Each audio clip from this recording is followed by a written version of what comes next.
Allora, siamo in diretta? Yes. Allora, buonasera, iniziamo il nostro incontro. Buonasera a tutti, buonasera a tutte e grazie per aver accolto l'invito questa sera a partecipare appunto a questo incontro.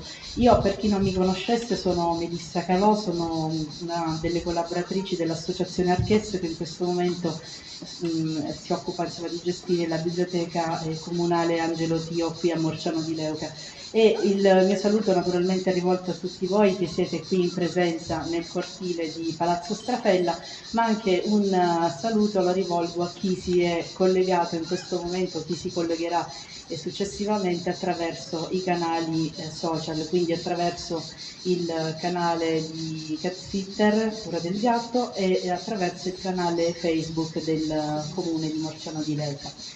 Allora, l'incontro di questa sera, appunto, come vedete nella nostra slide introduttiva, è una conferenza sull'incolumità pubblica e aggressione da cani lasciati incustoditi. E sul perché abbiamo voluto dedicare e organizzare una serata proprio su questo tema è presto detto. La sollecitazione diciamo, di questo incontro ci è derivata proprio da Laura Malerba, che è una nostra amica, ma che professionalmente si occupa dell'accudimento di gatti, lei è una cat sitter.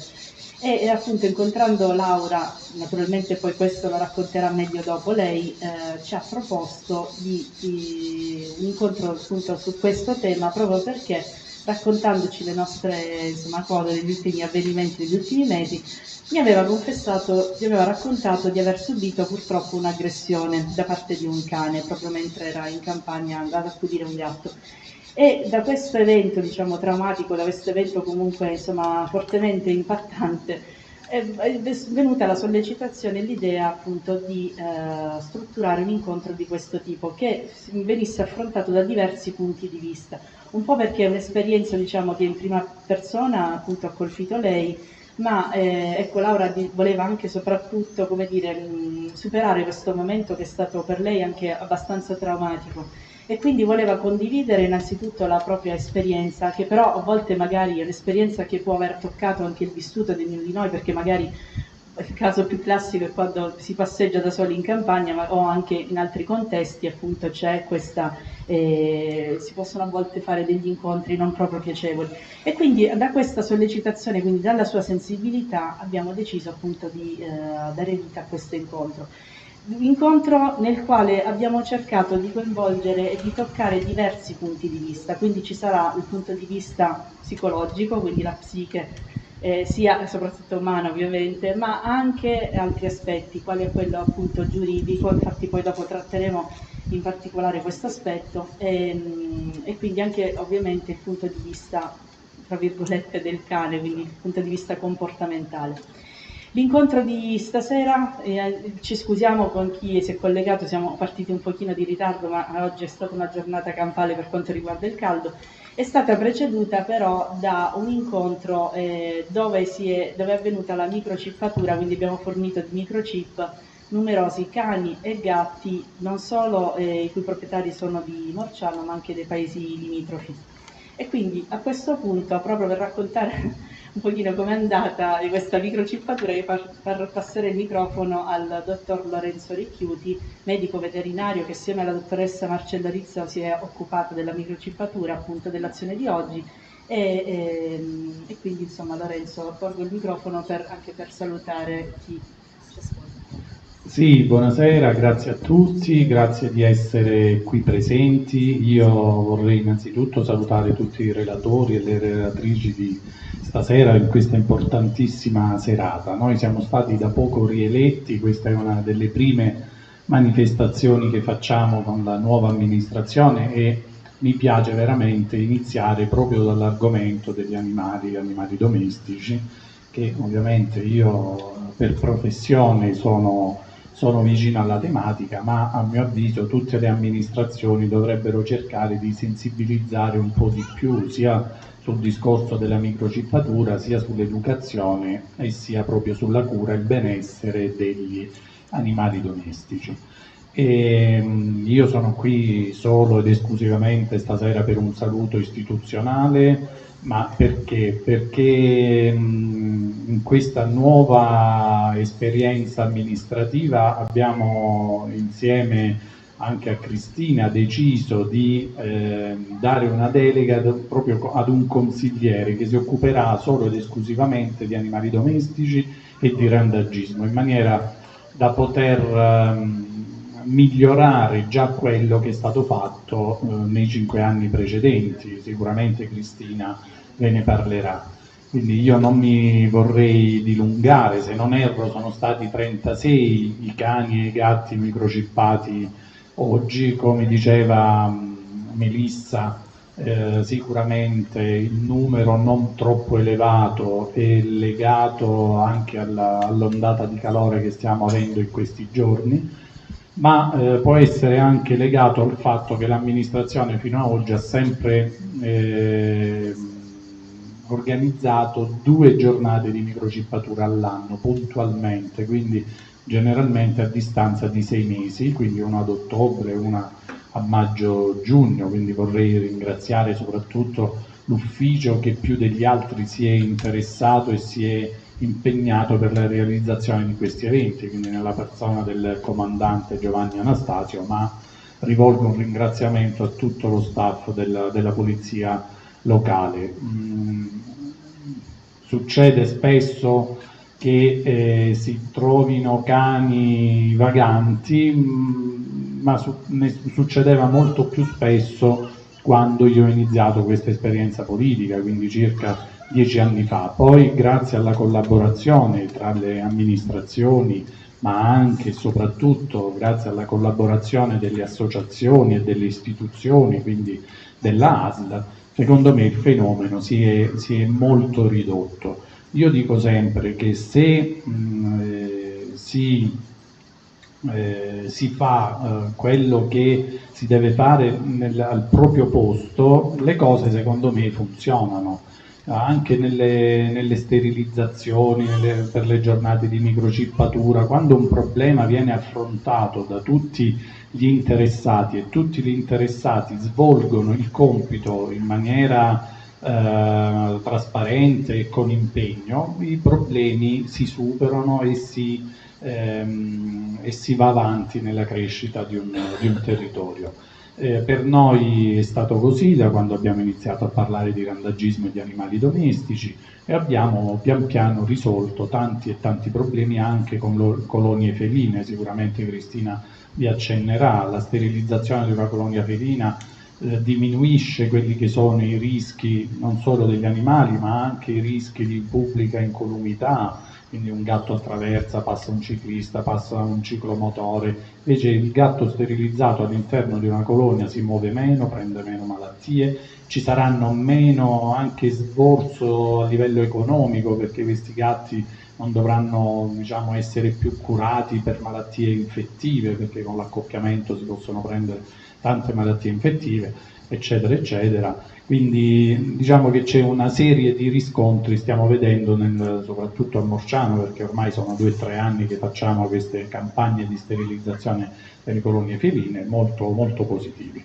E quindi non mi dilungo, io ripasso la parola a Melissa, che sicuramente presenterà la consigliera Gaetanaro Cristina, che con noi quindi ha deciso di fare questa esperienza politica del 2024 al 2029. Ti ringrazio Cristina e a te la parola.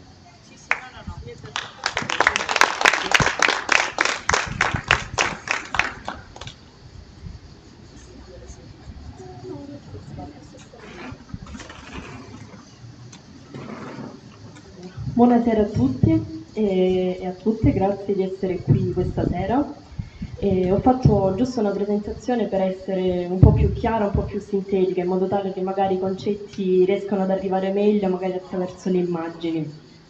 Io sono la nuova consigliera con delega al randagismo e infatti ringrazio molto Lorenzo per questa delega che da molti è ritenuta anche marginale, però in realtà, come sappiamo, nei nostri comuni è un fenomeno molto importante, sia il randagismo sia la tutela degli animali, anche perché credo che ormai quasi tutti noi o quasi tutte le famiglie hanno un animale domestico in casa.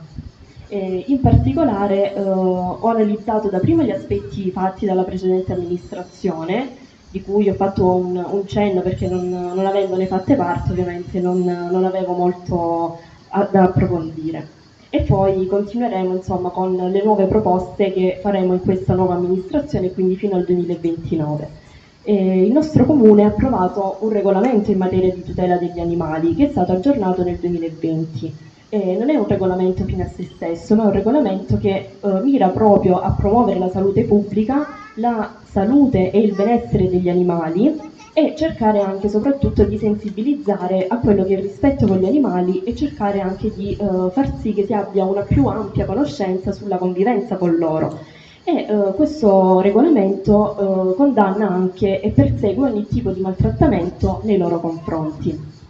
In particolare, nella precedente amministrazione sono state fatte diverse iniziative proprio per la tutela degli animali, penso alla liberazione delle tartarughe marine, ma soprattutto in ambito diciamo così di cani e gatti, che sono quelli che ci riguardano più da vicino. Come diceva anche il sindaco, sono state organizzate 2 giornate gratuite per l'inserimento del microchip, e questo ovviamente non solo con l'obiettivo di combattere il randagismo, perché è chiaro che se un cane ha un microchip è meno incline a diventare randaggio ed è più facile, no, ricondurlo alle proprie famiglie, ma muove anche dal fatto di tutelare la pubblica sicurezza e la salute pubblica, e cerca anche di, diciamo così, rimuovere lo stress e il trauma che sia il cane sia le loro famiglie comunque subiscono, perché quando un cane viene smarrito è chiaro che lo stress emotivo è veramente molto forte. D'altronde c'è anche una legge del 1991 che impone l'obbligo per i proprietari di microchippare sia i cani che i gatti.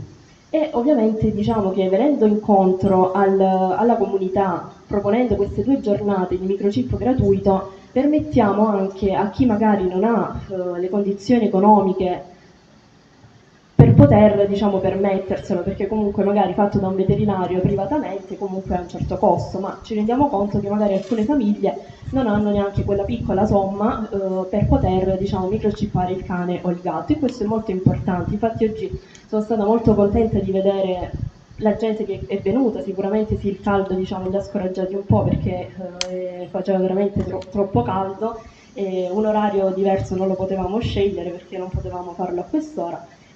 Però è stato bello anche vedere soprattutto l'iniziativa anche da parte degli altri comuni, e questo ci fa onore perché vuol dire che magari negli altri comuni questa iniziativa un po' manca, e anche questa sensibilizzazione sul microchip, che è molto importante, che sembra magari una cosa inutile, diciamo, però in realtà è molto importante, tanto che anche una signora diceva: io ho paura di perdere il mio gatto, io ho paura di perdere il mio cane, e stavano in vacanza, quindi è una cosa secondo me veramente molto importante, e ovviamente continueremo anche a farla penso durante l'inverno.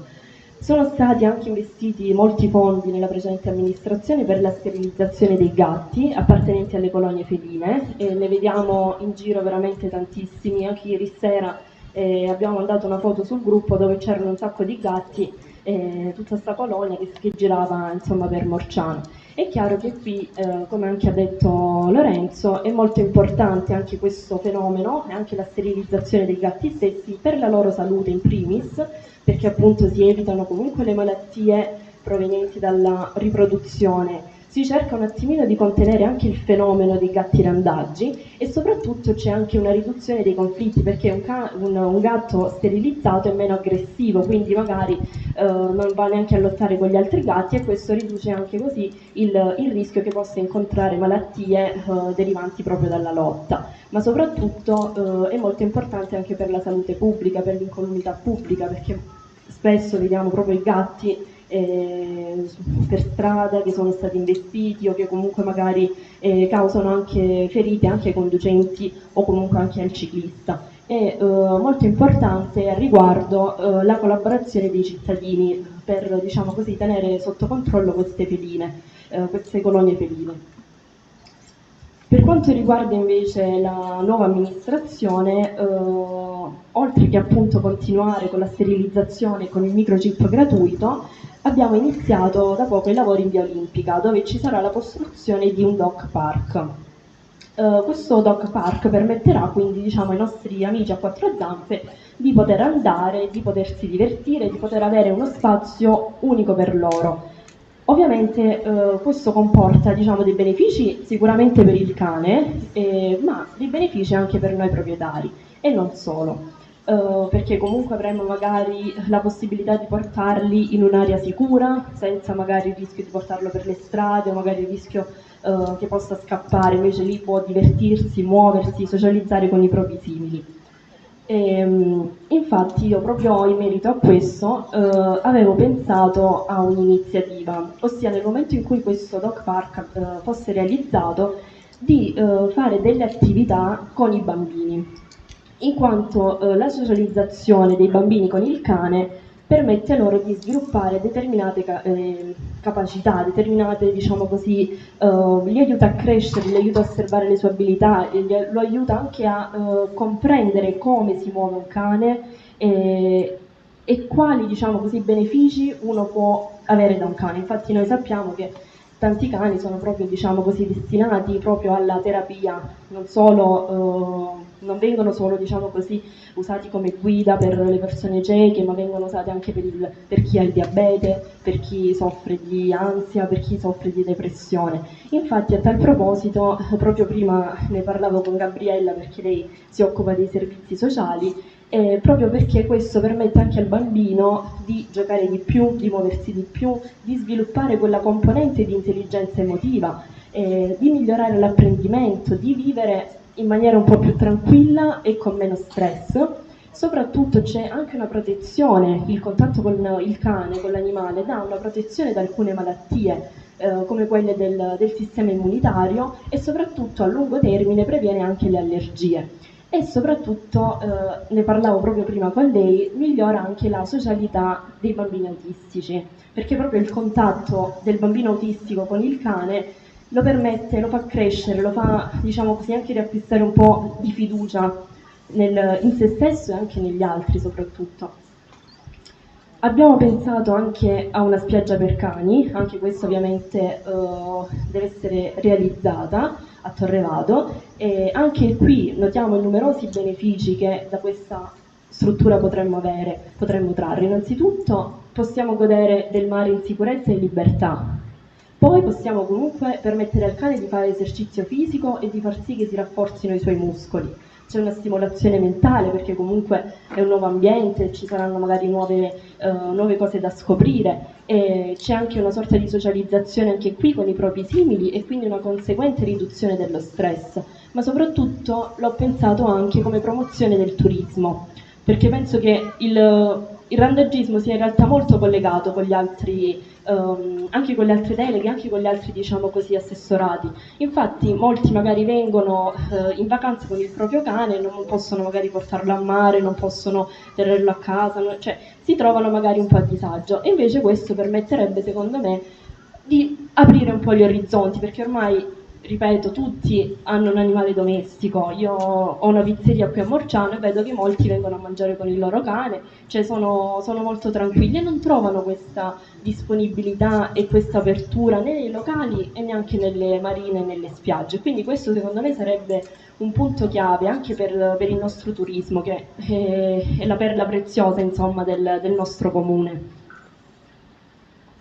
Infine, nel breve periodo, quindi in attesa di realizzare questi due grandi, diciamo così, strutture, dovremmo organizzare intorno a luglio-agosto, comunque vedremo un attimino, una giornata di dimostrazione cinofila basata sull'obbedienza e sulla destrezza dei cani, in collaborazione con l'associazione Amico del Cane di Salve. È un evento che viene frequentemente proposto, infatti recentemente è stato fatto ad Alessano, e questo ovviamente mira non solo a mostrare le abilità dei cani, che è un divertimento per giovani, adulti, insomma bambini, per tutti, ma è importante proprio si focalizza sull'addestramento del cane, sull'importanza di addestrare il cane. Infatti credo che sia il punto chiave di questa conferenza di oggi, di quanto sia in realtà importante avere un cane educato, addestrato, per poter poi vivere appieno anche la comunità.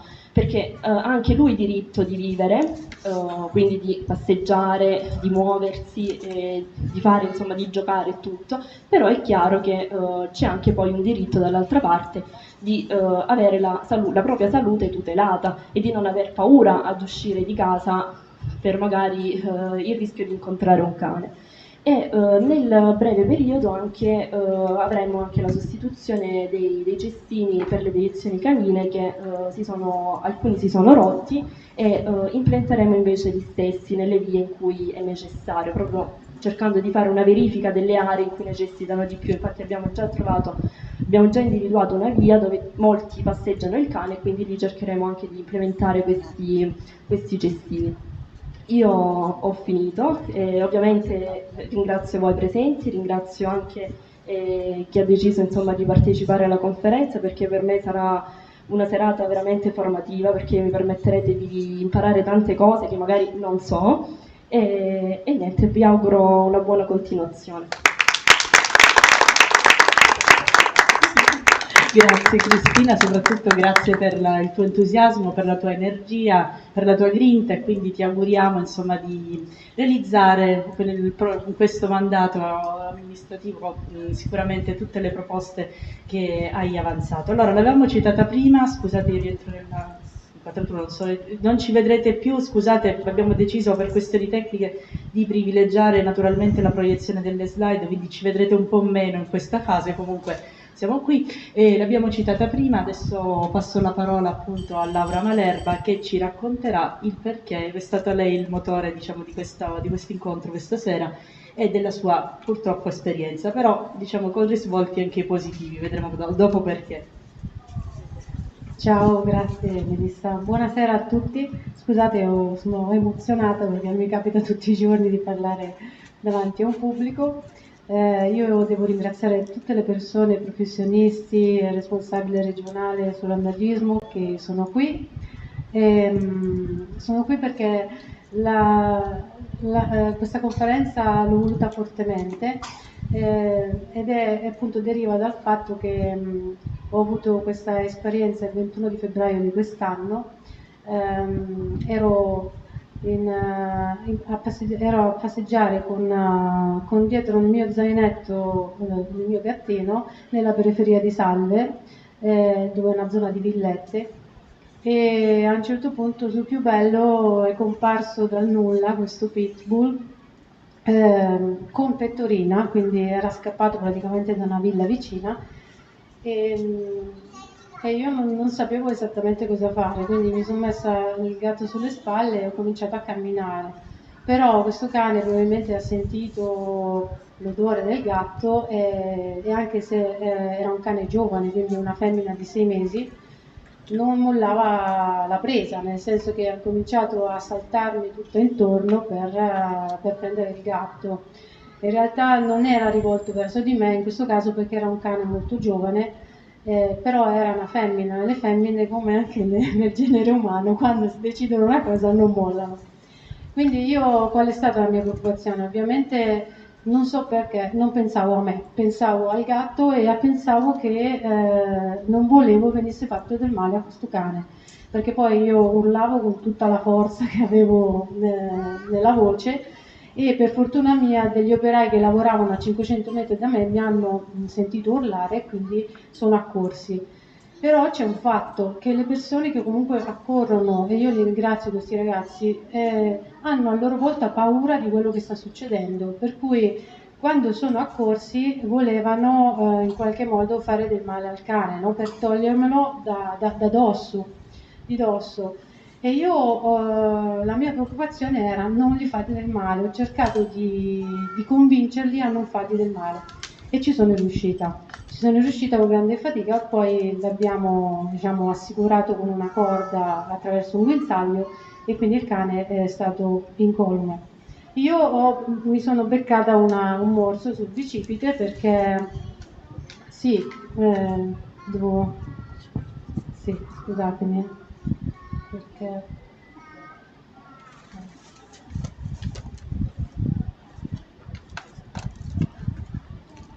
sono il bello della diretta, questo, sono il bello della diretta. Okay.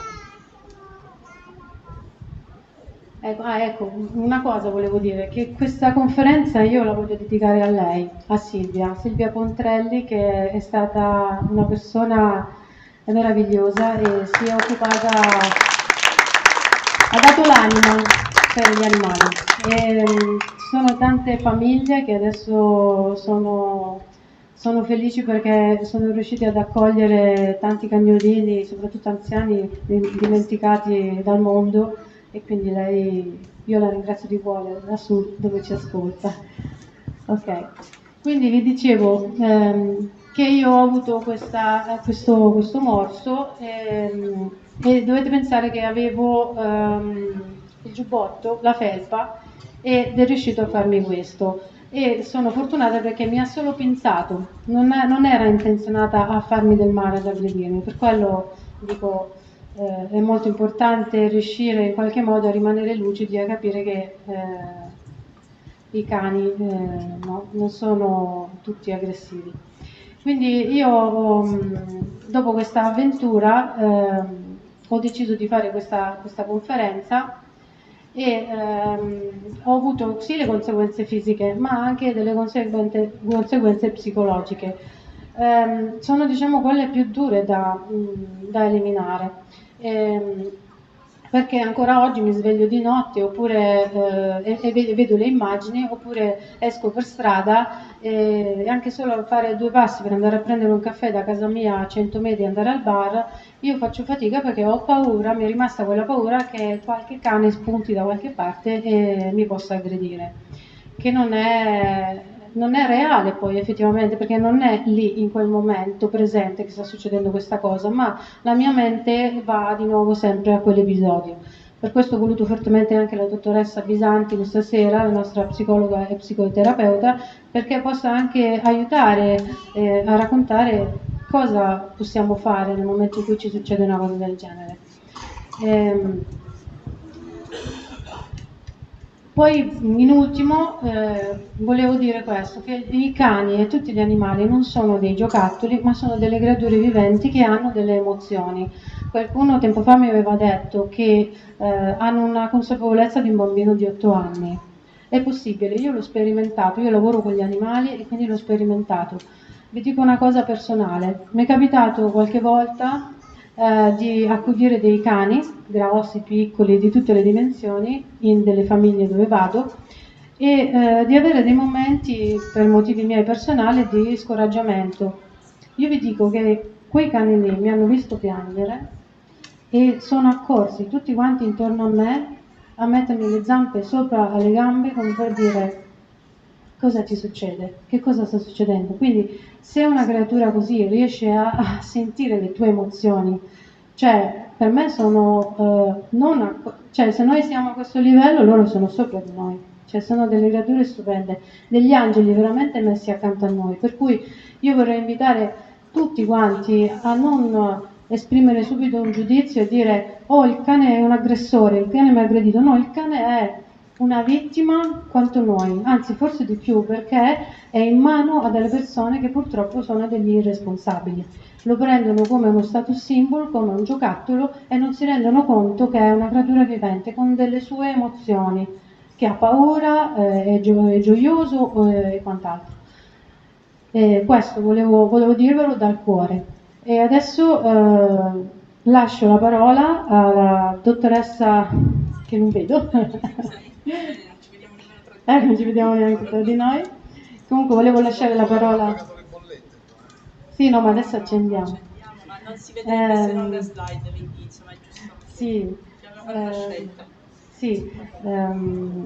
Niente, adesso vabbè, ti ripasso la parola e grazie per essere qui questa sera, grazie per aver accolto questo invito.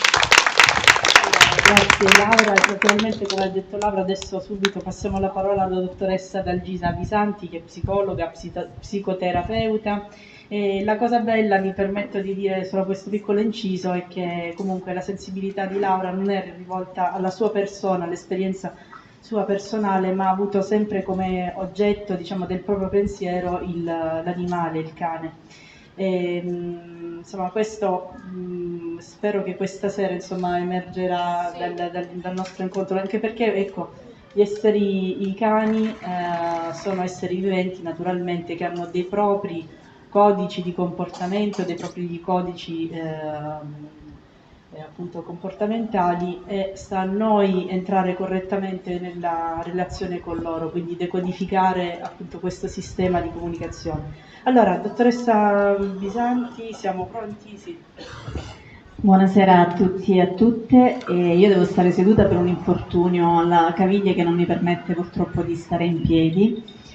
Ringrazio tutti voi che siete qui oggi e ringrazio Laura per l'invito a partecipare a questa conferenza.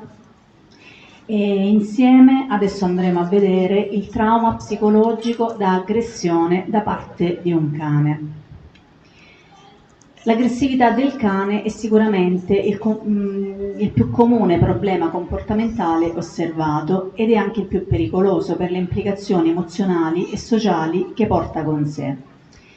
Che cos'è l'aggressività? L'aggressività è uno stato d'animo che porta a mettere in atto comportamenti per attaccare o arrecare danno agli altri. E l'aggressività solitamente è una reazione istintiva, un meccanismo di difesa che può manifestarsi attraverso l'uso della violenza, però non dobbiamo associare questi due termini. Aggressività e violenza non sono sinonimi. Infatti, l'aggressività nel cane fa parte del suo repertorio comportamentale e lui può essere anche utile, per esempio per difendere un cucciolo, per difendere se stesso, per difendere il territorio. Quando quindi questa aggressività diventa problema? Quando è fuori contesto, quando è eccessiva, quando è inappropriata, quando diventa violenta e quindi problematica. Il comportamento violento del cane può avere gravi conseguenze sul rapporto uomo-cane e sulla salute pubblica, motivo per cui oggi parliamo anche di questo. Andiamo a vedere le conseguenze psichiche dell'aggressione per la vittima. Se la vittima è il proprietario, allora quest'ultimo si troverà a sperimentare una serie di emozioni e stati d'animo contrastanti, quindi la rabbia, la collera, la delusione, la comprensione o meno del comportamento del cane, un'iperattenzione nei confronti dei segnali di minaccia emessi dal cane, l'aggressione, l'evitamento. Se invece il cane ha morso una persona non familiare, il proprietario potrebbe o addossare ogni responsabilità alla vittima, quindi il cane per lui non ha colpa e la vittima in qualche modo ha provocato la sua reazione, oppure, se prevale come dovrebbe essere il senso di responsabilità, porterà il cane da un esperto per farlo visitare, perché evidentemente quel cane ha bisogno di aiuto, come succede anche per le persone violente. Ogni volta che c'è una forma di aggressività e di violenza bisogna andare a capire da che cosa deriva quel comportamento per poterlo correggere. Sicuramente la prima emozione, forse Laura di questo ci può dare conferma, quando qualcuno viene aggredito è la paura. Quindi la paura per se stesso, per la propria incolumità, nel caso di Laura anche per il gatto che aveva con sé. E quali sono le possibili reazioni? O la fuga, quindi uno tenta di scappare, o invece si rimane immobili per la paura di reagire, oppure la messa in atto di comportamenti difensivi che a volte possono diventare a loro volta violenti nei confronti dell'animale, come stavano facendo i soccorritori di Laura. Ogni evento che noi viviamo rientra nel ciclo di vita che noi appunto abbiamo e inevitabilmente interferisce con i nostri vissuti. L'impatto che ogni evento ha sulla nostra vita ci permette di passare da una data condizione ad una nuova attraverso quello che gli psicologi sistemico-relazionali definiscono transizione, che porta sempre ad una riorganizzazione. Proprio in questa fase di riorganizzazione, l'individuo e il suo sistema di riferimento, che può essere la famiglia, la scuola o la comunità tutta, sono indotti a riorganizzarsi, rimodulando le proprie modalità di funzionamento. Quando noi parliamo di eventi, bisogna fare un distinguo tra eventi critici normativi ed eventi critici non normativi. Gli eventi critici normativi sono quelli attesi e prevedibili che caratterizzano il ciclo di vita di una famiglia, per esempio la nascita di un figlio, la morte dei genitori anziani. Gli eventi critici non normativi sono invece quelli inattesi, quindi che possono essere prevedibili o anticipati dalla famiglia, nel caso per esempio di un cambio di lavoro, nel caso in cui bisogna effettuare un trasloco, quindi questo cambiamento però previsto e anticipato, oppure giungere del tutto inaspettati e imprevedibili, quindi non scelti, come il caso delle aggressioni, degli incidenti e delle malattie. Ed è proprio su questa parola, su inaspettato, che bisogna mettere il focus della nostra attenzione.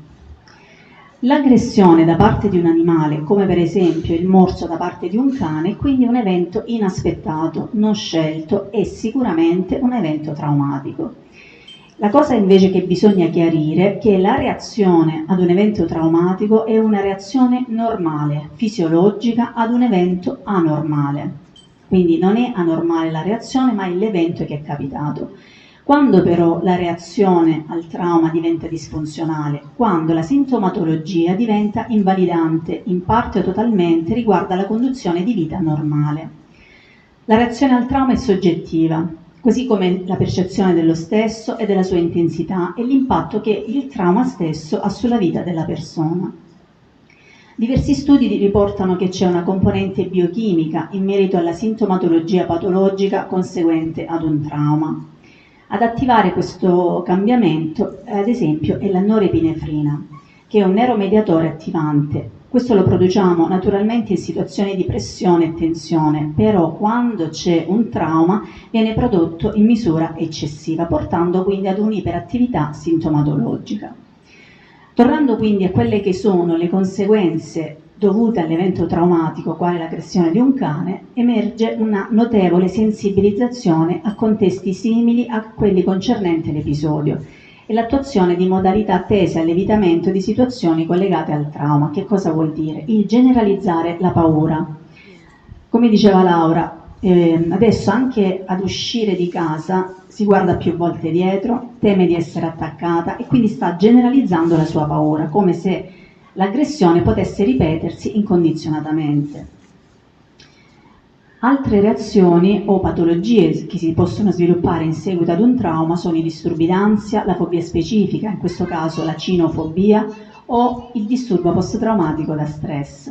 Le reazioni più comuni sono sicuramente l'ansia, l'ipervigilanza, il senso di angoscia, un'emotività ipersensibile, per esempio il bisogno di piangere più spesso, il sentirsi molto più agitati, l'affaticamento, la preoccupazione eccessiva anche nei confronti di familiari e amici, il timore di spostarsi dalla comfort zone per paura che potrebbe succedere ancora un'altra aggressione.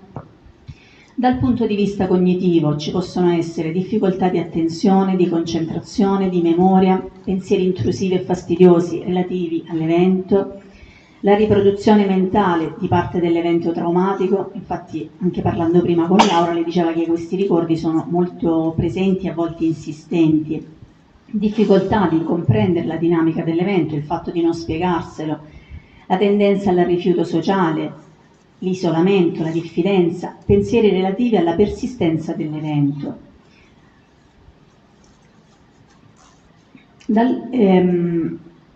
Sotto il profilo fisiologico invece possono comparire stanchezza, emicranie, disturbi del sonno, tachicardia, vertigini, difficoltà dell'apparato digerente ed intestinali, non ultime le reazioni comportamentali, quindi evitamento di tutto ciò che può avere a che fare con la situazione traumatica. Quindi se so che c'è in un contesto magari che ci sono degli animali, magari inizio ad evitare di andare per paura di essere aggredita. Cambiamento delle abitudini, quindi se prima avevo l'abitudine di andare a fare una passeggiata in campagna e il trauma è successo in campagna, eviterò di fare di nuovo quelle strade.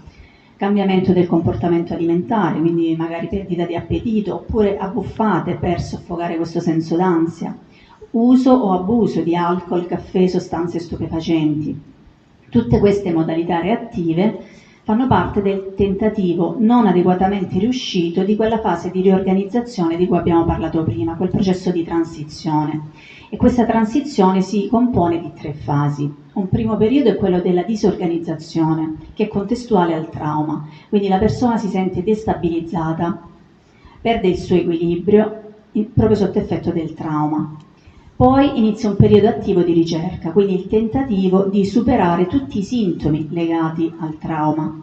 per arrivare ad un periodo di riorganizzazione, quindi di un nuovo equilibrio.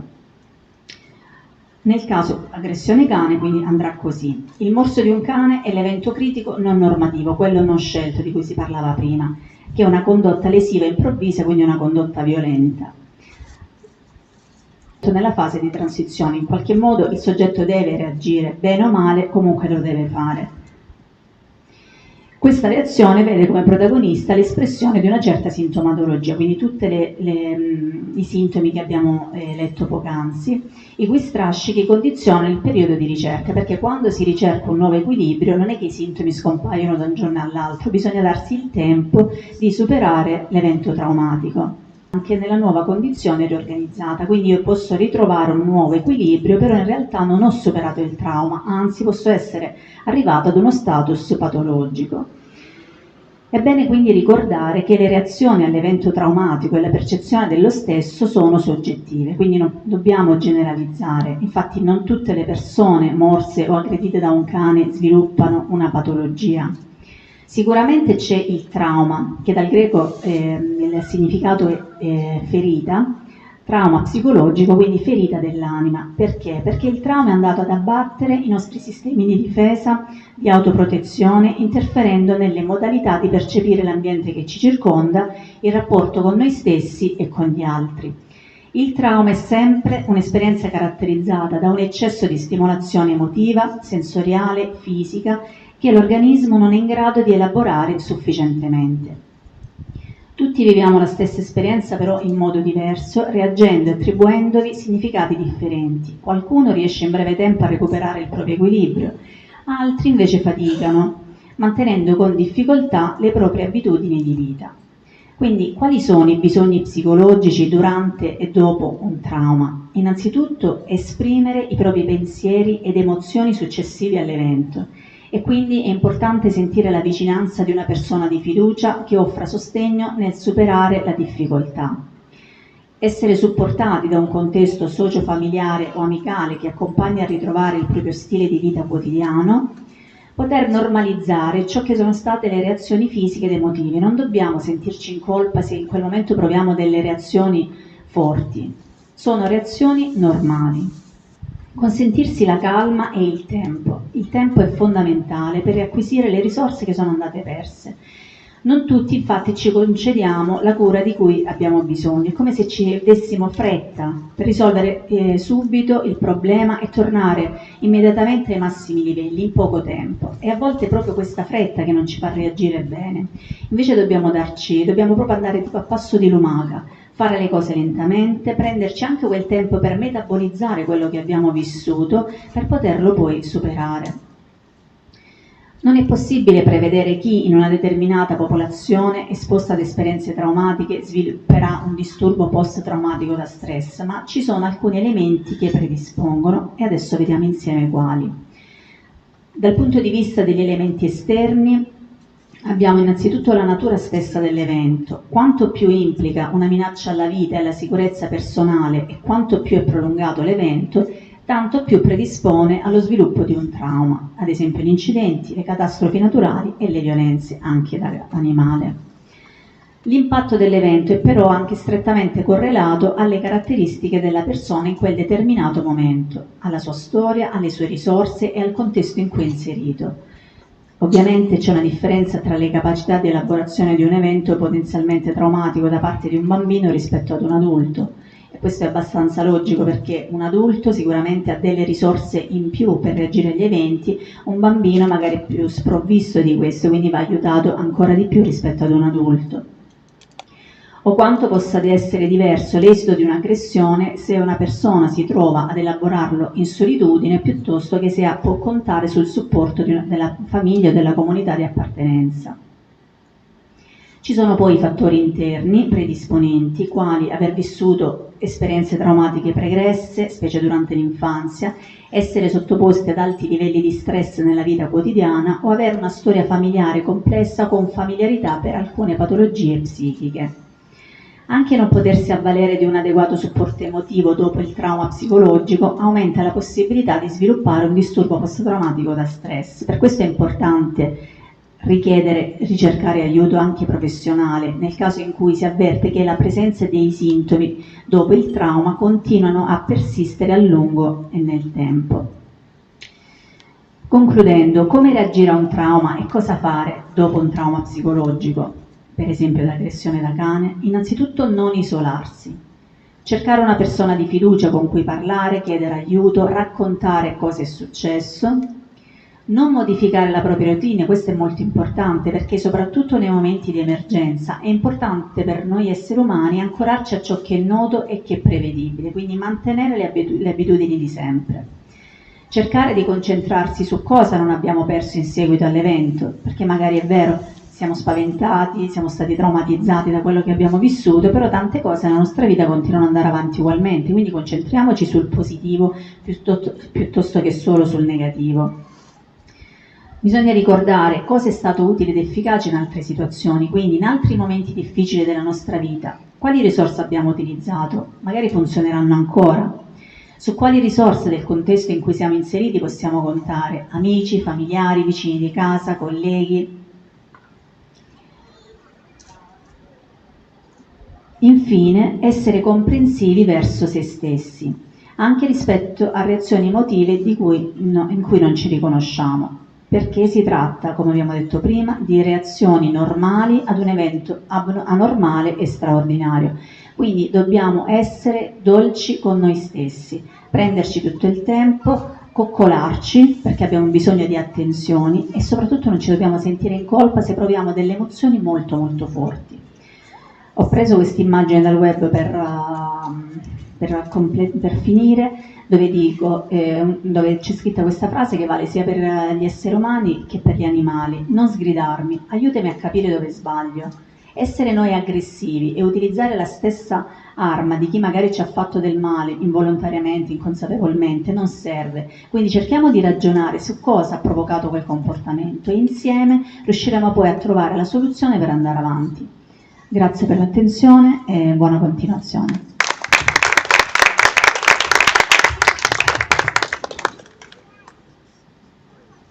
Allora, io inviterei se ci fosse qualche domanda da parte del pubblico, anche gli amici collegati, a formulare la propria domanda e a rivolgerla magari subito alla dottoressa Bisanti perché dovrà andare via tra poco per impegni pregressi.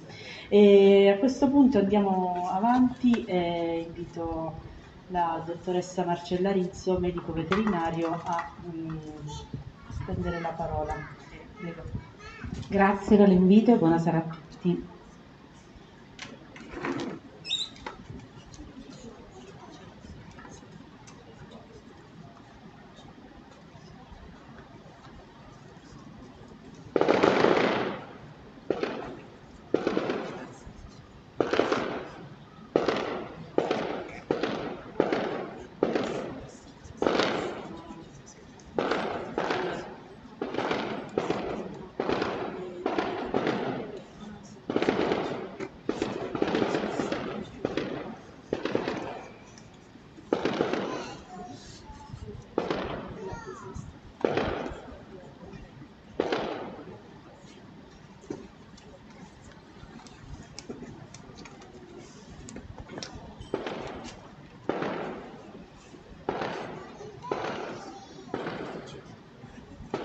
Perfetto.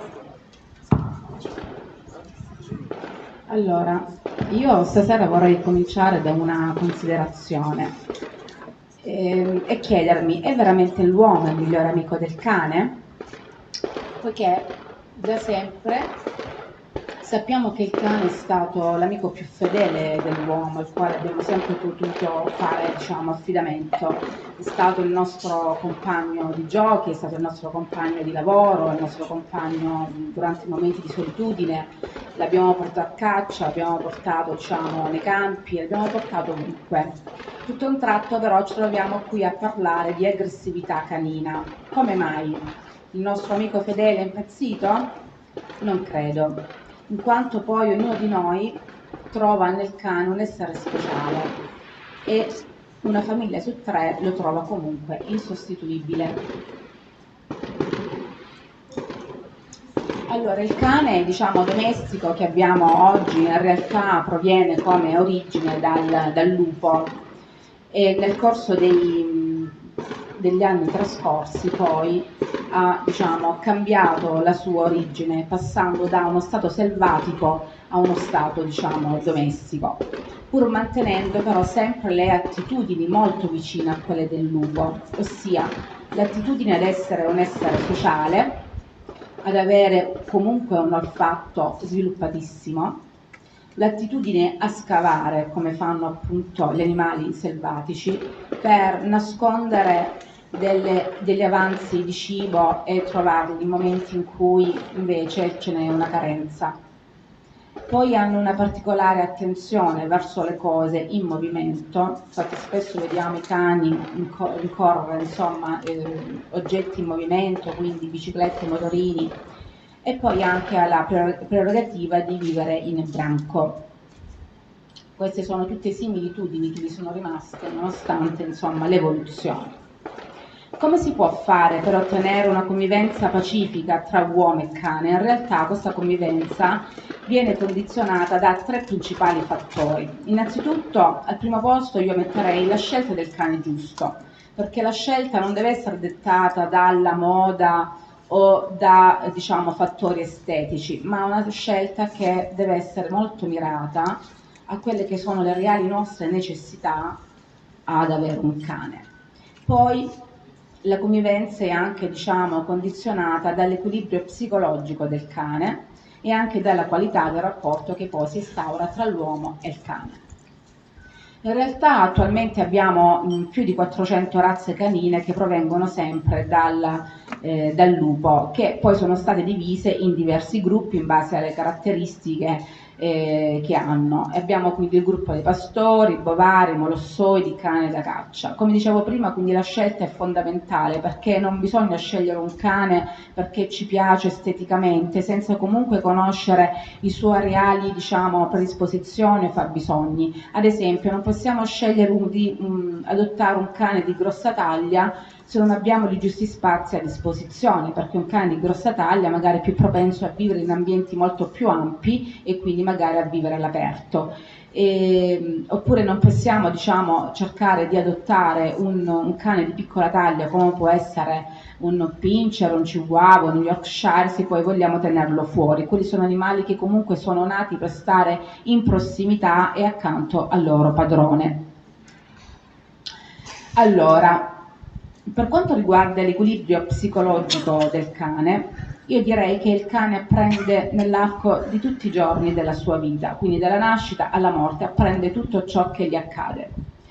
Però è anche stato dimostrato da diversi studi che un cane non nasce mai psicologicamente instabile, e anche se così fosse, da questo punto di vista avremmo sicuramente una percentuale molto bassa. La psiche in realtà del cane, quindi diciamo l'aspetto psicologico, si crea nel corso della sua, diciamo, crescita. Teoricamente dopo il parto i cani dovrebbero rimanere con la madre in teoria 4 mesi. Durante questi 4 mesi il cane ha la possibilità di interagire con la madre, di interagire con i fratelli della cucciolata, di interagire con l'essere umano, di essere portato in giro per fare le passeggiate anche dal veterinario. In realtà questo però non è fattibile, per cui spesso e volentieri il cane viene comunque ceduto in un'epoca più precoce. In realtà è stato dimostrato che se un cane viene comunque, diciamo, adottato intorno a 60 giorni di vita, l'uomo, anche quello, il proprietario, anche quello meno esperto, potrà in qualche modo sostituire la madre nell'educazione successiva, a patto che vengono rispettate però alcune regole fondamentali. Quando un cane viene adottato prematuramente a questa data, ossia 60 giorni, quindi parliamo di 30-40 giorni, possiamo dire che solo un proprietario particolarmente esperto può sostituire la madre, per cui se mai dovesse succedere bisogna comunque rivolgersi, se non si è pronti, a personale, comunque a persone esperte, in modo da guidare questo percorso. In quanto il periodo più importante di apprendimento del cane si ha tra la 4ª e la 14ª settimana di vita. Durante questa fase di vita il cane dovrebbe venire a contatto con gli stimoli quanto più possibile, quanto più possibile. Quindi dovrebbe comunque socializzare, infatti si parla fase di socializzazione, dovrebbe socializzare con le persone, dovrebbe essere portato dal veterinario, dovrebbe andare in giro con la macchina, dovrebbe venire a contatto con altre specie animali per il rispetto, dovrebbe comunque anche essere abituato ai rumori più intensi come possono essere spari e fuochi. In realtà però a volte può succedere che intorno all'8ª e la 10ª settimana alcuni soggetti possono subire delle esperienze negative, ed in questo periodo che si sviluppa l'impronta della paura, e come sappiamo la paura è la base del cane aggressivo in futuro. Spesso i cani aggressivi partono proprio da un'alterazione da un trauma che hanno subito in questo intervallo della loro vita. Quando un cane entra nella nostra famiglia è importante che il rapporto gerarchico venga rispettato, e in realtà affinché questo possa accadere bisogna rispettare delle regole che non sono tantissime, sono semplici, ma che comunque devono essere applicate. Innanzitutto è importante che il cane sappia di trovarsi a un livello gerarchico più basso rispetto a tutta la famiglia, quindi deve essere considerato il più debole. Questo lo si può ottenere soltanto applicando alcune regole e da comunque mettere in atto in maniera quotidiana. Quando per esempio torniamo a casa dal lavoro, da i nostri impegni quotidiani, spesso sbagliamo perché mettiamo il cane al centro della nostra attenzione, salutandoli, facendo le feste e quant'altro, mentre in realtà il saluto al cane dovrebbe essere rivolto solo dopo aver salutato tutti i membri umani, e lui viene quindi in un secondo momento. Per quanto riguarda il consumo dei pasti, spesso mi trovo nella mia pratica quotidiana a sentire che il cane è seduto a tavola insieme a loro, magari c'è pure la sedia riservata con la sua, il suo posto a tavola.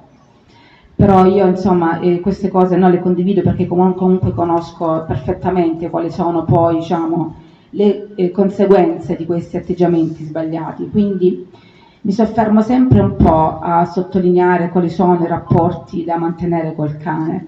Il cane non deve mai mangiare a tavola con i suoi proprietari, deve comunque mangiare in un secondo momento, dopo, quindi in un luogo diverso, non nel luogo centrale.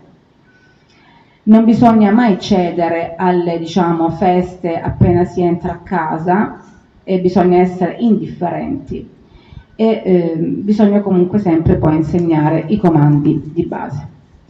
Quello che mi sento di dire è che nonostante tutto magari i cani sono tutti completamente differenti, pur appartenenti alla stessa razza, in quanto i fattori che possono incidere su questa differenza sono molteplici.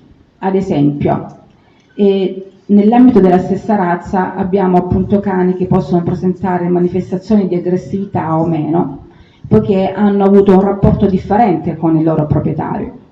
Ad esempio, è impensabile adottare un cane quando si sa che il tempo a disposizione che si ha per gestire il cane, per stare a contatto col cane, è inferiore ad esempio ad 8 ore.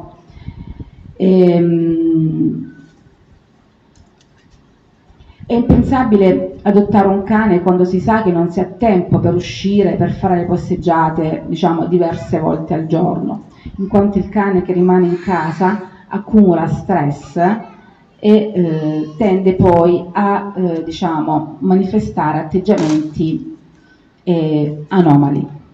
È impensabile non portare il cane a svolgere un'attività fisica quotidiana soltanto perché abbiamo avuto una giornata intensa di lavoro e quindi torniamo tardi a casa.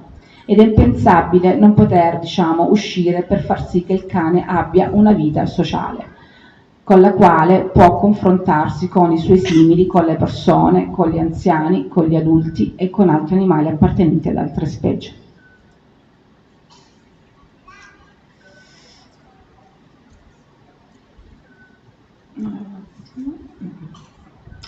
Quindi è anche impensabile spesso quando, a seguito di azioni negative svolte dal cane, noi decidiamo di punirlo. Il cane non deve essere mai punito, il cane deve essere sempre premiato quando fa qualcosa e la fa nel posto giusto e nel modo giusto. O non bisogna mai punirlo a distanza di tempo, in quanto il cane conosce solo causa ed effetto.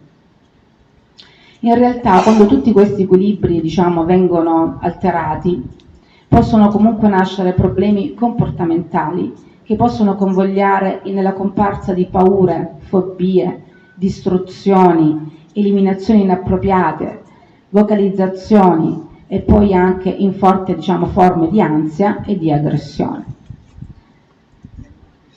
Adesso passo la parola al comportamentalista, che lui saprà come aiutarci in merito.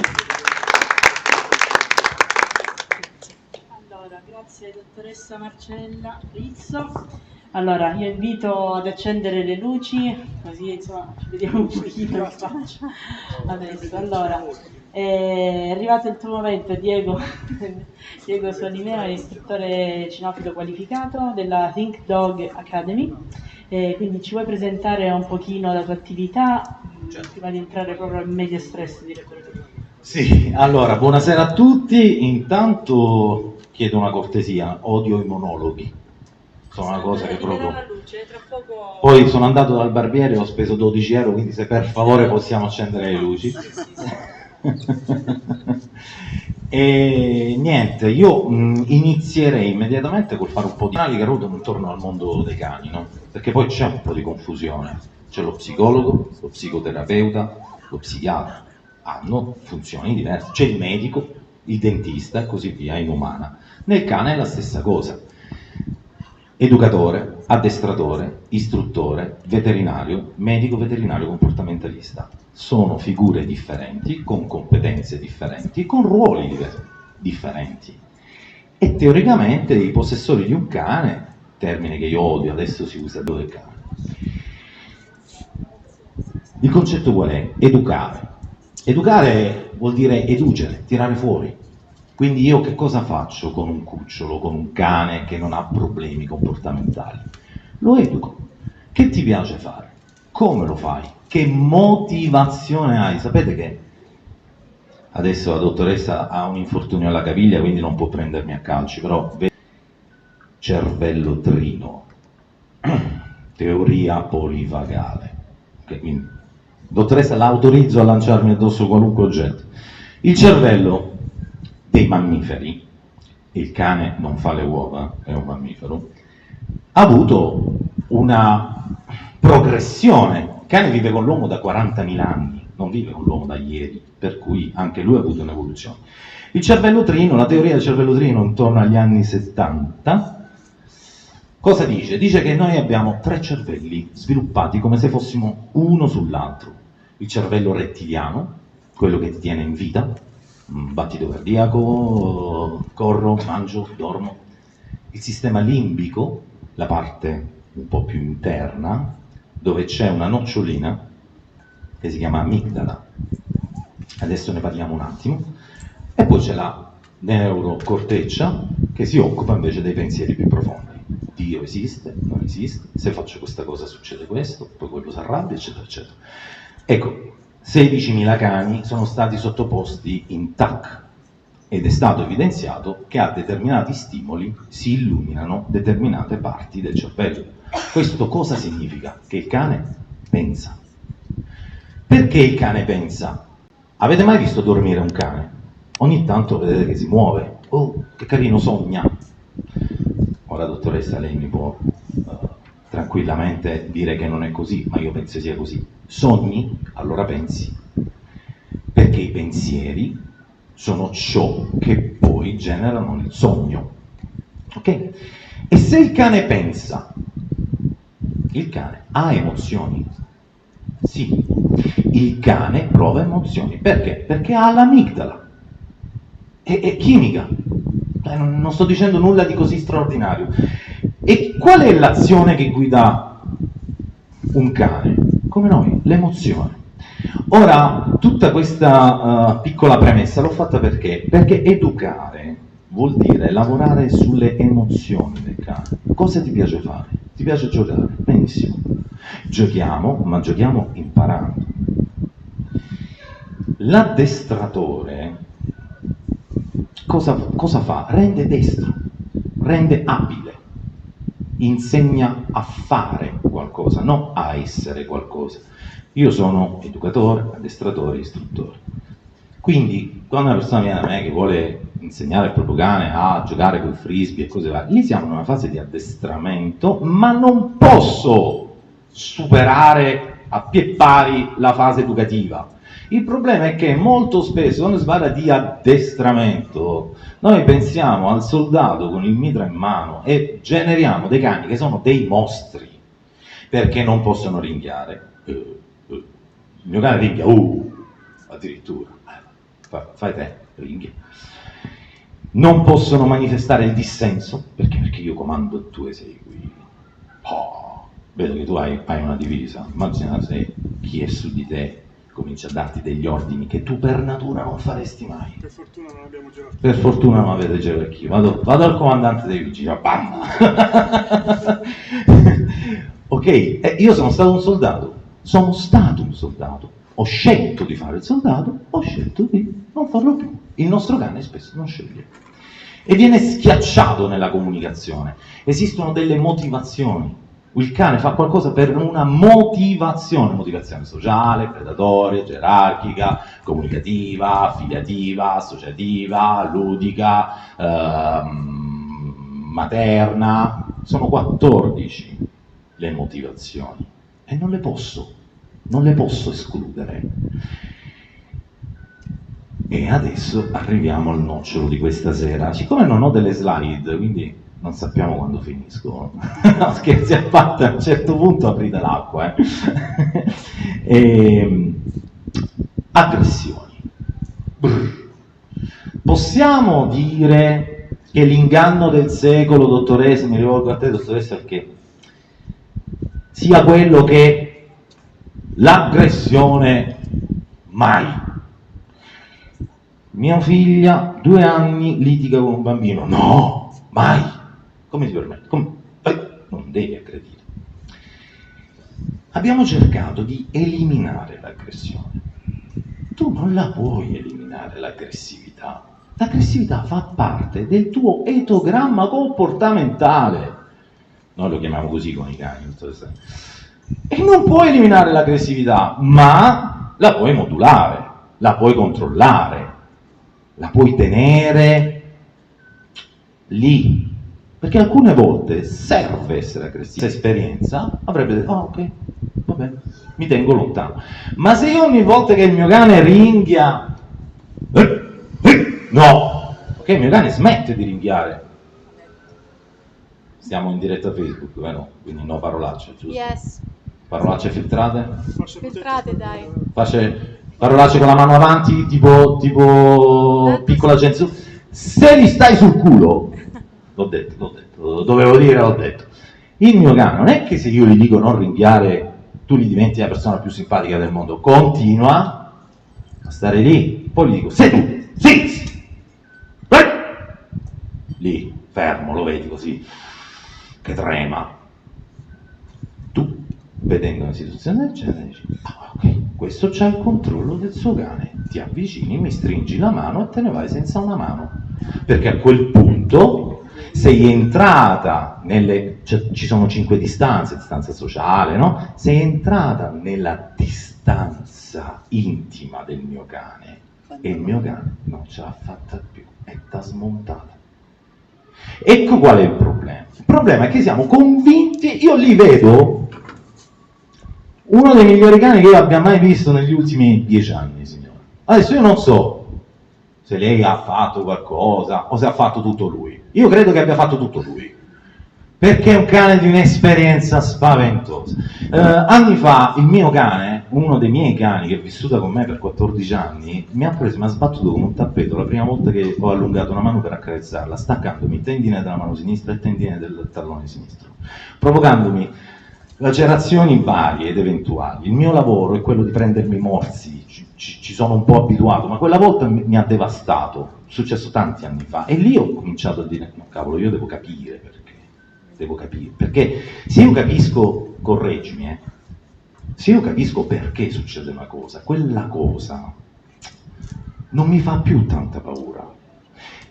Se improvvisamente vedo una motosega, ci metto un dito, mi salta il dito, beh, me l'aspetto, perché conosco il meccanismo della motosega, ma se poggio la mano qui e mi casca il dito, beh no, allora no. Allora la conoscenza toglie la paura. Le aggressività o le aggressioni hanno sempre un rituale. Il sindaco se n'è andato, peccato. Vedete le campagne elettorali, no? Io sono giallo e il comandante è verde. Io sono della squadra dei gialli, lui della squadra dei verdi. Marmo, ci si dice qualunque. Finite le elezioni, stiamo a braccetto. Perché? Perché la ritualizzazione effettivamente diminuisce il conflitto, diminuisce il danno. Io ritualizzo. Vi è mai capitato di vedere, ma voi siete più giovani, quando uno si arrabbia, no, che si alza, fa testa a testa, due scimmie. Noi siamo scimmie, ci comportiamo da scimmie. Ok? Testa a testa, no, perché io ti ammazzo, no, io ti ammazzo, poi ti polverizzo, no? E quello è un rituale. È diverso da uno che si alza e ti infila 14 coltellate. Quello non è un rituale. Quello probabilmente fa quello perché gli è stato sempre impedito di dire un vaffa. Allora c'è un vaffa qua, e tirò fuori. Ogni fase aggressiva è composta da 3 fasi. Ho ripetuto fase, ma perché è una parola che mi piace tanto, il prossimo tatuaggio sarà fase. Fase appetitiva, o meglio minaccia, fase consumatoria, fase di appagamento. Voi siete una coppia? Sì. Avete mai litigato? No, dico oggi, avete mai litigato? Che succede? Mi permetto, anche se fai la cazzata, perché si sa, siamo sempre noi che facciamo i fesserini. Gli parte la fase appetitiva. Ecco la vedi. Fase consumatoria. Ti prende, ti alza, ti scende, un po' come gli pare. Fase di appagamento, giusto? Ora, tipologie in funzione del contesto di tipi di aggressione. Non è che un cane aggredisce perché ha paura, punto. Non è che un cane aggredisce perché è stronzo, perché può succedere anche.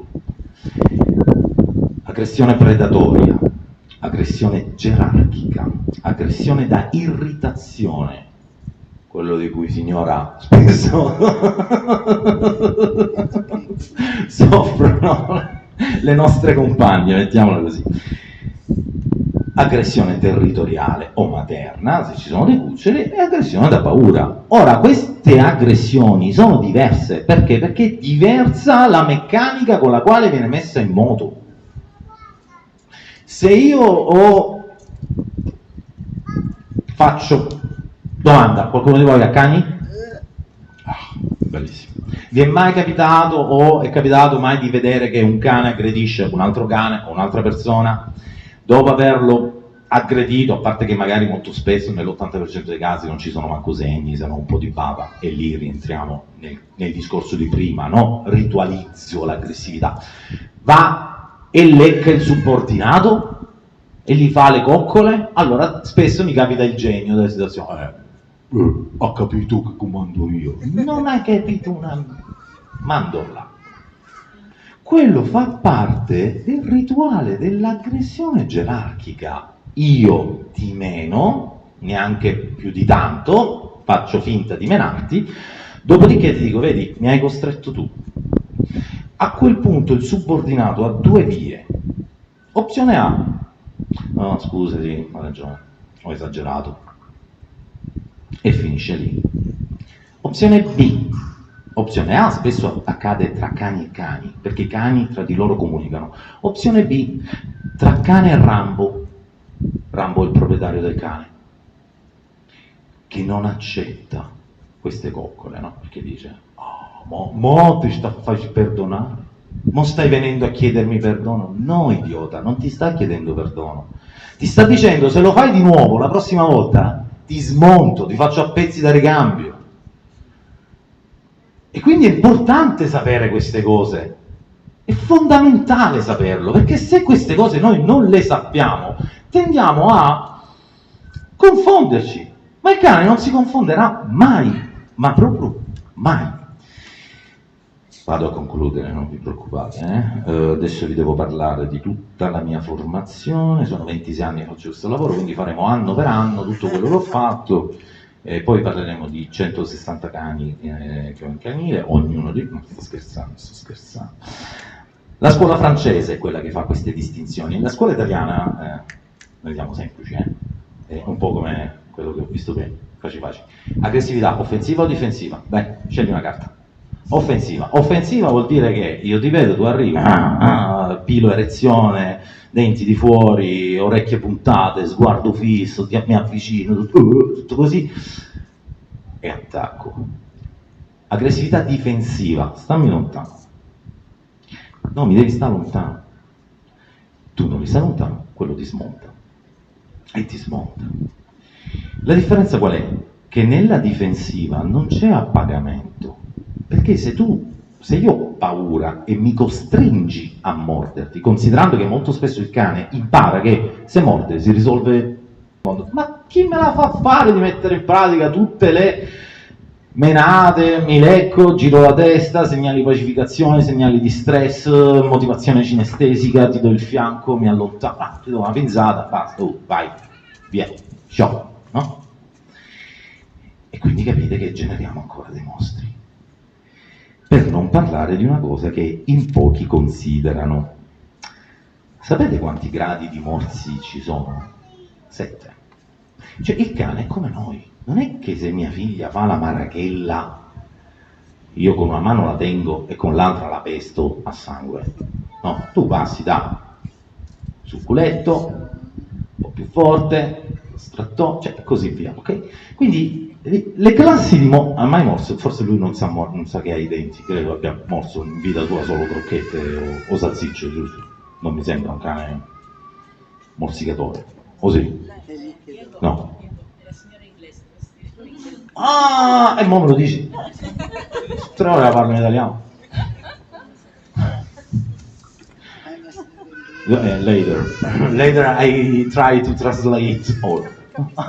Ok, quindi i gradi di intensità del morso sono presa, non fare questo, stai fermo. È ovvio che se ti prende un chihuahua è un conto, se è un alano è un altro conto, però nella presa cosa fa? Non lascia traccia, se non bava, saliva, tanta saliva, tantissima, pizzicata, che un po' più su. La pizzicata lascia un livido, un ematoma, non presenta buchi. Morso controllato, tam. Morso controllato trattenuto, tam. O con scuotimento. Morso forte, perforazione muscolare. Forte più trattenuto o forte con scuotimento, avviene proprio una rottura del muscolo fino ad arrivare all'ultima fase che sarebbe l'attacco predatorio caccia o killing bite. Okay? No, lo chiamano davvero così, ma sarebbe morso che uccide. È un cosiddetto attacco per dissezione, che ci fa tanta paura, ma io sfiderei chiunque si mangi un pollo a mangiarlo intero, lo dissezioniamo anche, no? Per cui il cane fa quello in istinto predatorio. Che succede? Io urlo, il cane mi gira intorno, io urlo, mi muovo veloce, sei una preda. O probabilmente ti faccio questo morso trattenuto, ma tu muovendoti lo aggravi.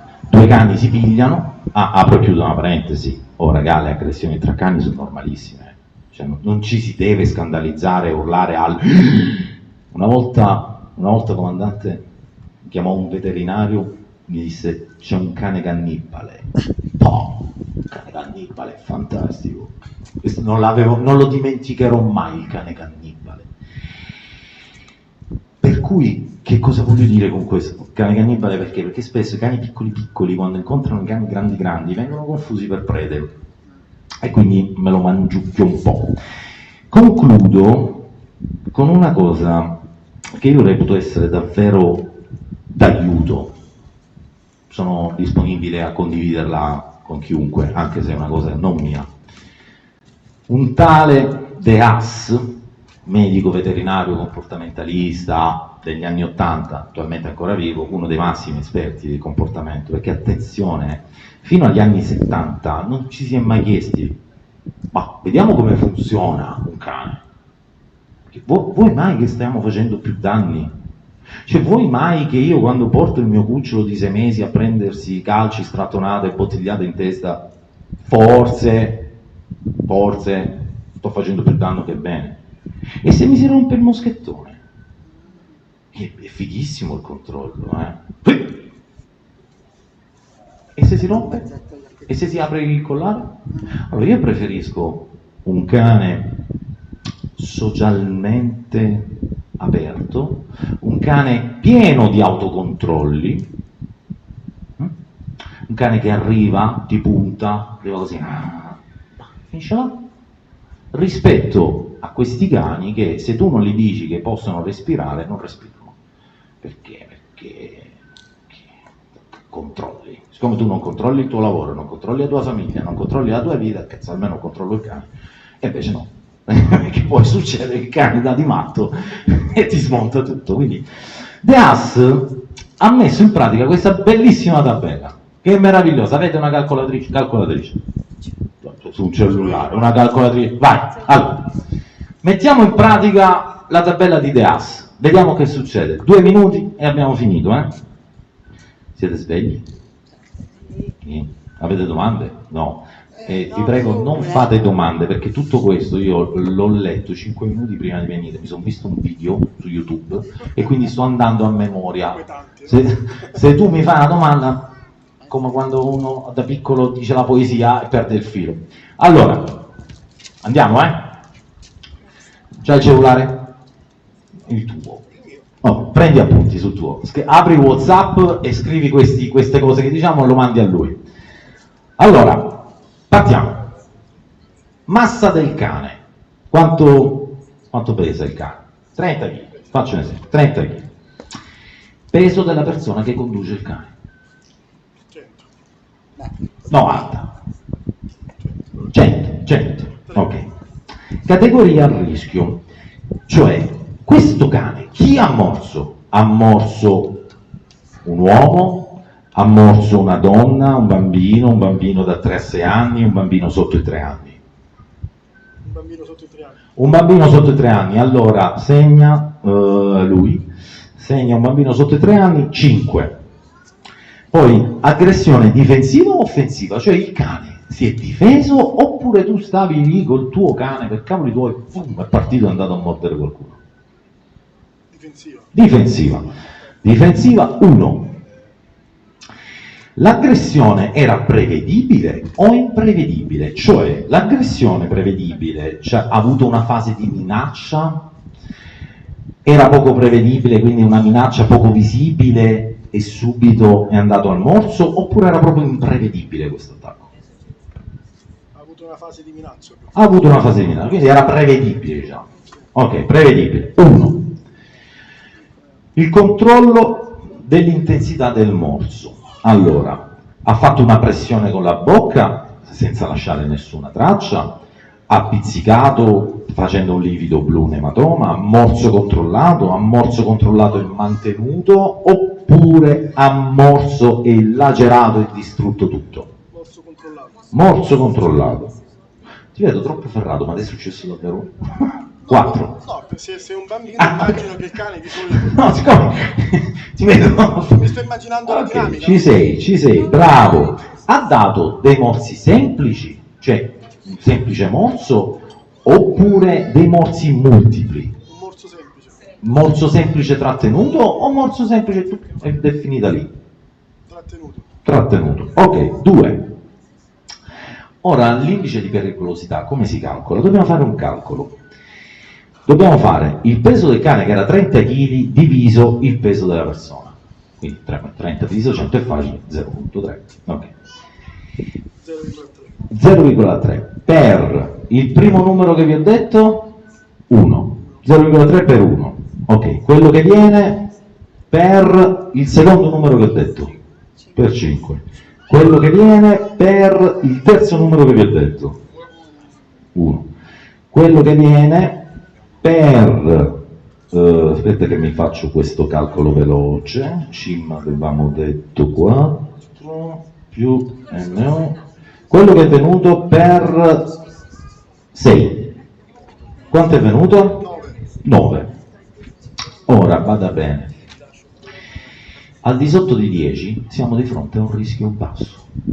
Cioè questo cane ha un rischio basso. Dice, ma ha attaccato un bambino. Sì, però era prevedibile. Ha messo in atto una minaccia, non ha trattenuto, non ha dissezionato, quindi la colpa di chi è? Del genitore del bambino e del proprietario del cane. Se avessimo avuto un risultato da 10,50 il rischio va tenuto in conto, superati 50 fino a 150 il rischio è considerevole, da 150 in su il rischio è mortale. Quindi capite bene che secondo questa tabella di De Haas, che ripeto non è Diego Solimeo, è uno dei massimi esperti, la prima cosa da fare qual è? Conoscere il proprio cane. Semplice, conoscere il proprio cane. Se io so che il mio cane odia i bambini, perché, e qua vi lascio, sfatiamo un mito, cane e bambini, è la Disney che ce li ha fatti piacere tanto, perché il bambino per il cane è una magnifica preda, è il nemico naturale del cane, il bambino, che va, urla, le ficca di dita negli occhi, nel naso, fa tutto, ok? E smettiamola con questa ipocrisia, ok? Non prendo il cane per il bambino, no, al bambino gli devi prendere un gioco della Montessori, non un cane. Infatti una mia amica, proprio l'altro ieri si parlava di questo. Se no prendi un bambino per il cane. Gli hanno consigliato alla scuola materna al bambino che ha 6 anni, che non si sopporta manco da solo il bambino. Poverino, ma questo ultimamente è fantastico. Poverino, il bambino sta da solo, mettili un cane, un cucciolo. È meravigliosa questa cosa, davvero, concludo. Ultimamente c'è proprio questa tendenza, vengono in canile pure, no? Chiedono il cane per il bambino perché gli ha consigliato il pediatra. No, a maestra di scuola. No, ma pure il pediatra, cioè gente proprio da andare lì con una mazza da baseball, no? Tipo arancia meccanica. Ecco, mi parte l'embolo, no? Perché c'è da dire una cosa.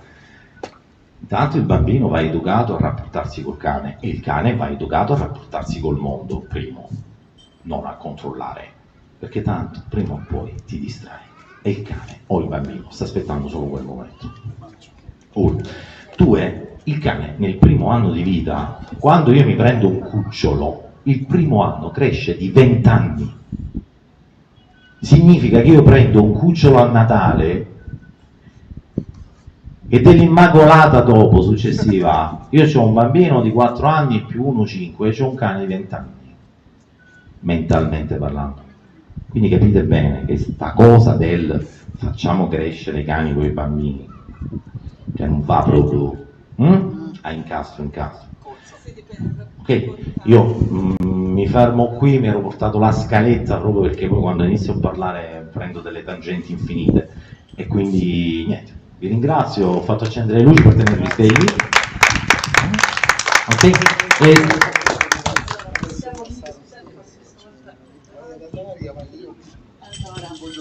Anna Maria. Va bene, allora dai, passiamo la parola ad Anna Maria, dottoressa Anna Maria De Giorgi. Allora, Anna Maria De Giorgi sul lato aspetto, diciamo, giuridico. E Anna Maria non tanto in là, non so se siamo a favore di camera, poi io questa mano. Sì, se no lo sposto. Buonasera a tutti voi, io affronterò quella tematica molto trattata durante i TG, ossia le aggressioni e tutte le responsabilità annesse alle aggressioni dei cani. Aggressioni che non comportano comunque la morte della persona offesa, quindi stiamo parlando semplicemente della morsicatura, perché con l'aggressione che comporta la morte ha altre conseguenze, anche dal punto di vista risarcitorio.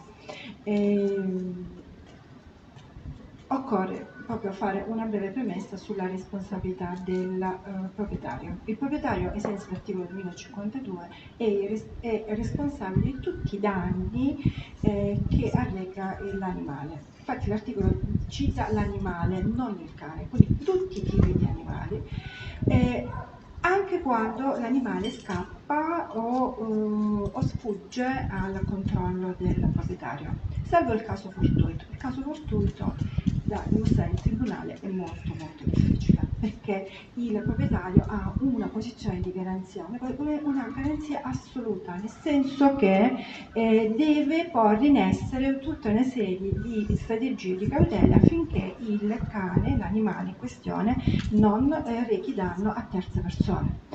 Inoltre occorre sottolineare che questo tipo di responsabilità è a carico anche non solo del proprietario ma anche del detentore, perché il proprietario per X motivo può dire al parente amico, al dog sitter o altre persone di detenere il cane per un breve periodo o un lungo periodo. Inoltre il proprietario ha la responsabilità di dover scegliere con un certo criterio questa terza persona, non può affidare il cane al primo soggetto che gli capita tra le mani, perché anche da questo derivano delle responsabilità, anche una responsabilità penale, che dopo andiamo ad affrontare. Il primo esempio di aggressione del cane, quella praticamente più comune, ne abbiamo parlato anche stasera, è quella di uno soggetto che percorre una strada pubblica, una strada di periferia, una strada di campagna e viene aggredito dal cane con una lesione che può essere grave, gravissima, ma che non comporta la morte. E chi è responsabile se il cane è microchippato è il proprietario o il detentore.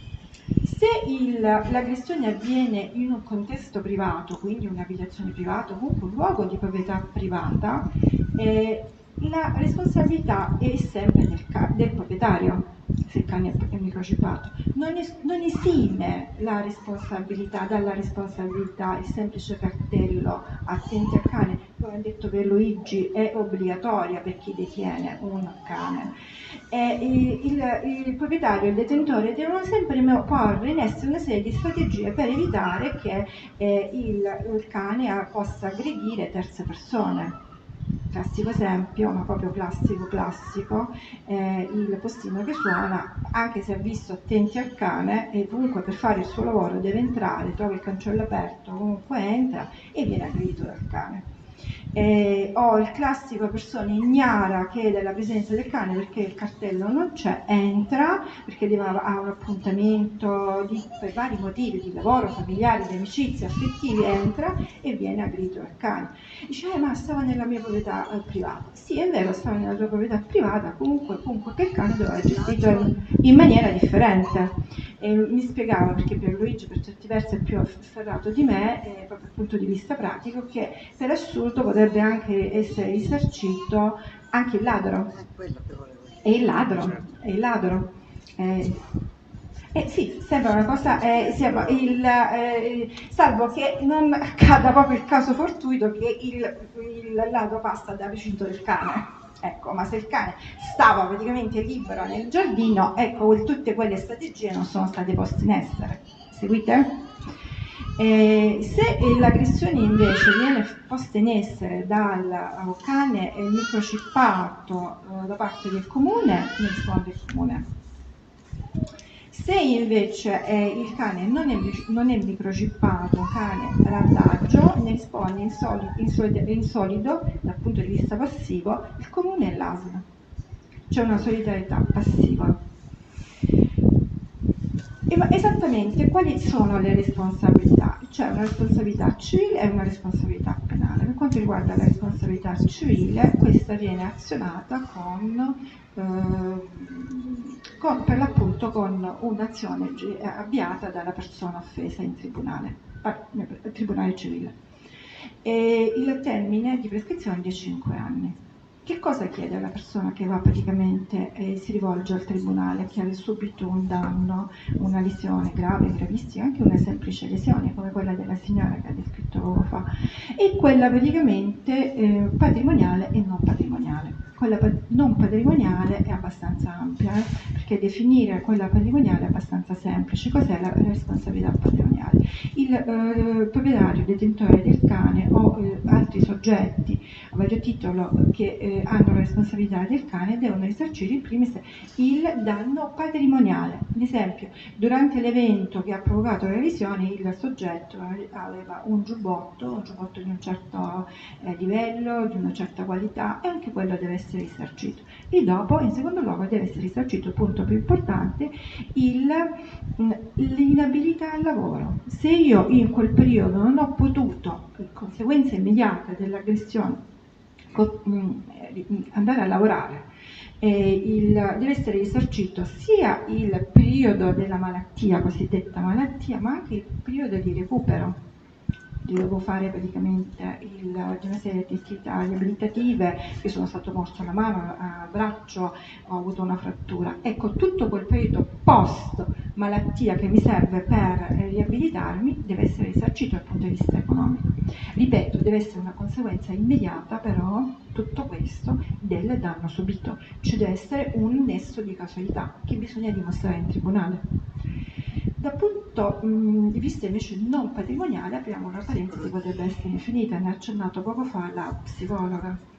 E cosa si intende per danno non patrimoniale? Qualsiasi forma di lesione dell'integrità psicofisica dell'individuo, quindi il danno biologico, il danno alla salute, che può essere temporaneo o permanente, il danno estetico, perché dalla lesione può rimanere una cicatrice o danni estetici, specialmente al viso, che sono vestiti al braccio e alla gamba relativo, ma se mi rimane sul viso ho un danno estetico che potrebbe essere temporaneo o permanente. Anche questo deve essere risarcito. Un'integrità e dopo un danno all'integrità psicologica esistenziale, e apriamo una parentesi infinita, lo ripeto, l'ha accennato la dottoressa poco fa, e il danno praticamente alla mia routine esistenziale. Come diceva la signora, io ho interrotto la mia routine, nel senso io ho paura di andare di là, ho paura di fare questo, ho paura di quello, le mie abitudini quotidiane sono saltate, le mie relazioni con terzi soggetti non ci sono più come io l'avevo in passato. Infine c'è il danno morale, il danno praticamente derivante dal turbamento dell'animo, che può portare anche a una depressione. Sono strettamente connessi l'uno e l'altro. Sono comunque danni quantificabili e risarcibili, ma rimane però l'onere della persona offesa a dimostrarli. Dal punto di vista penale, a seguito di un'aggressione di un cane, la persona offesa può esperire una querela con arco però temporale più breve di 3 mesi. Qui devo fare una serie di precisazioni tecniche, ma sarò molto breve, perché comunque dopo, nella mala sorte dovesse mai capitarvi, ve le preciserà meglio l'avvocato a cui vi rivolgerete.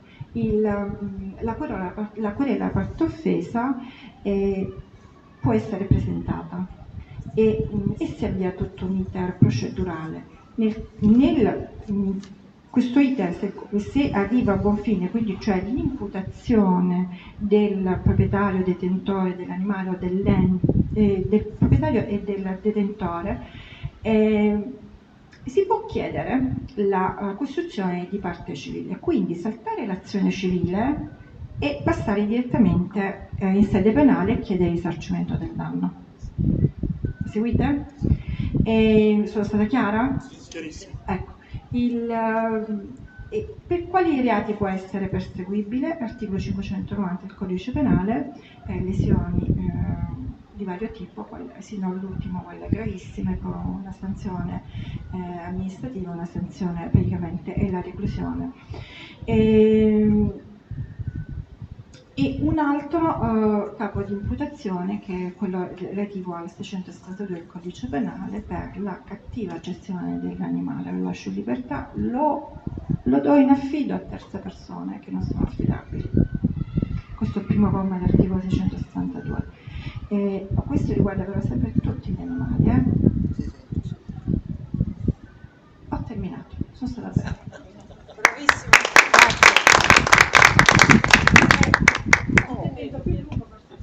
Anche se ho un giaguaro. Scusatemi, io sono un po' vecchietto, quindi faccio difficoltà a muovere. Mi presento, io mi chiamo Pierluigi, faccio prima. Allora, sono stato invitato perché mi ritrovo sempre a dover trattare una materia molto molto delicata, che è quella che ho appena finito di trattare, tra l'altro, una cara amica, che è quella giuridica. Ed è quella sempre, o meglio, quasi sempre, poco presa in considerazione. Ed è sbagliato, molto sbagliato, perché la materia giuridica è fondamentale quando facciamo un discorso conoscitivo, perché il resto è stato già detto tutto, credo non sia mancato nulla, è stato esposto benissimo quello che può essere il problema, a partire dalla scelta dell'animale, che dovrebbe essere fatto dal cane in questo caso, che dovrebbe essere fatta con cognizione di causa, col supporto di persone esperte, perché quando si inserisce un animale in una famiglia bisogna capire anche in che contesto andiamo a inserire una razza di quella specie, che magari, anzi sicuramente, porta delle memorie ataviche specifiche, è un cane particolarmente X, dico X perché non esiste, secondo il mio punto di vista, non esiste il cane pericoloso, no, esiste un cane che ha delle peculiarità, esiste un cane che ha delle specifiche sue di razza, quindi è chiaro che l'inserimento deve essere un inserimento in un contesto familiare fatto in maniera consapevole, avvalendosi chiaramente di quelle che sono oggi, fortunatamente abbiamo, delle figure professionali, e ne abbiamo avuto esempio fino a poco fa. Quindi il primo passo è questo. Ora, per poi continuare sul profilo e l'aspetto giuridico che, ripeto, già ha enunciato, a partire dal 672 a me farebbe piacere spiegare una cosa. Allora, il 672 è stato depenalizzato solo al comma 1 e non al resto. Il resto è rimasto tutto penale. La 68191, che regolamenta le sanzioni amministrative, quindi l'aspetto amministrativo, ha depenalizzato solo il comma 1 del 672.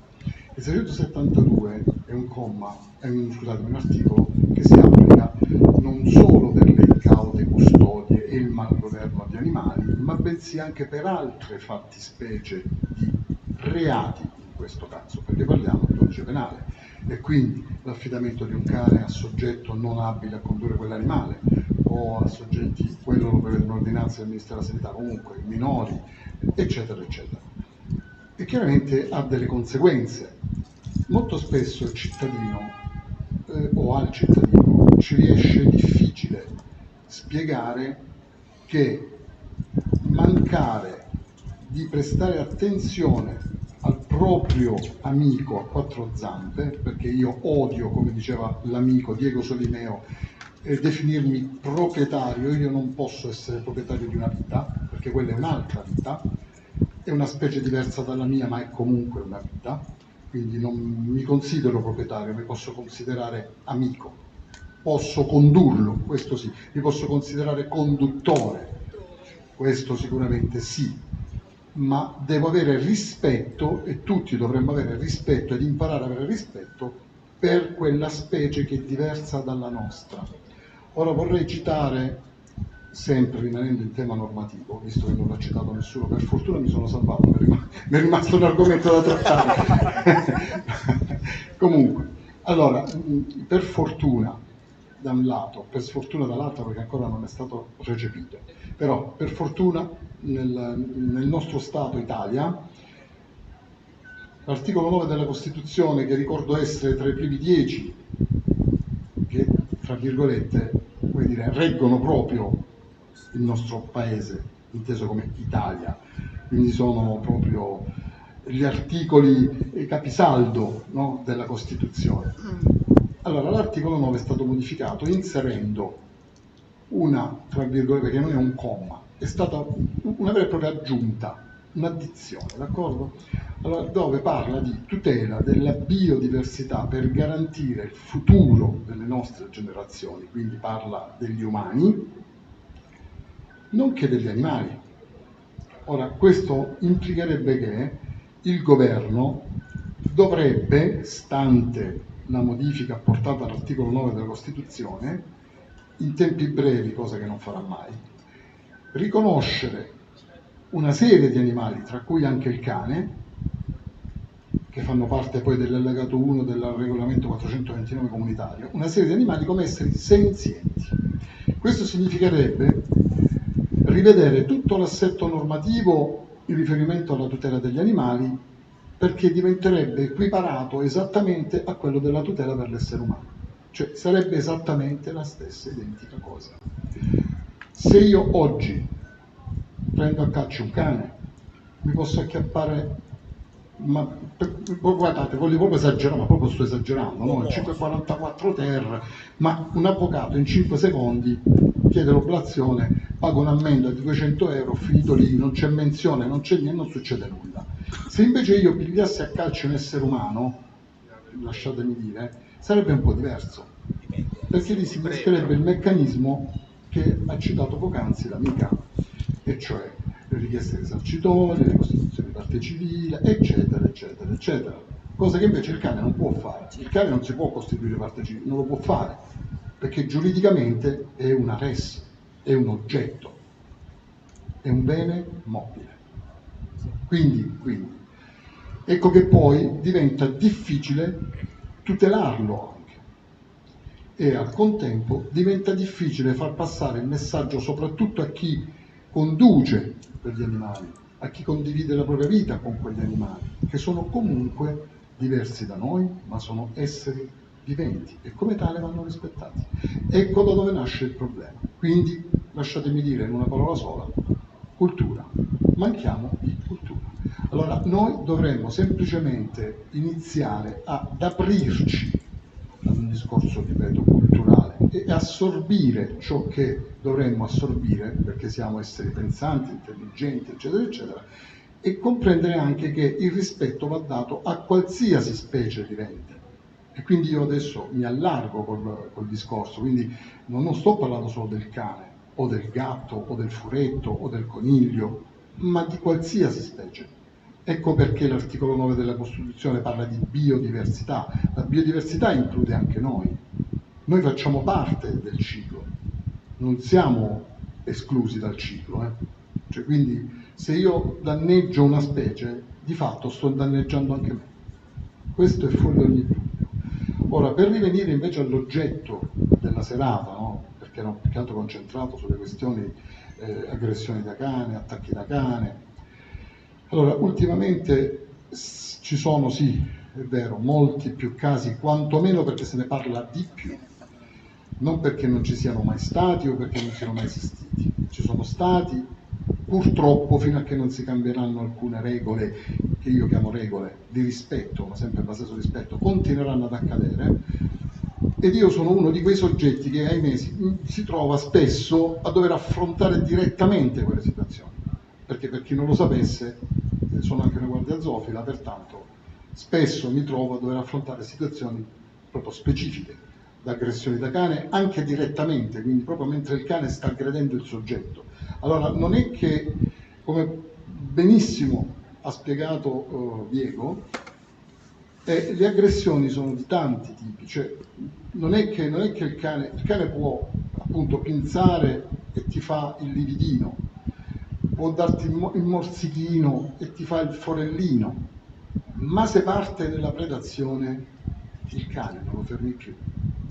Ma questo non significa che l'animale in questione, come spesso sento dire da chi ignora completamente la materia. Io tengo presente, cioè specifico, scusate, che sono ignorante nella materia perché non mi permetto di entrare nella materia né di comportamento né di sanità, eccetera, eccetera, perché non è la mia materia.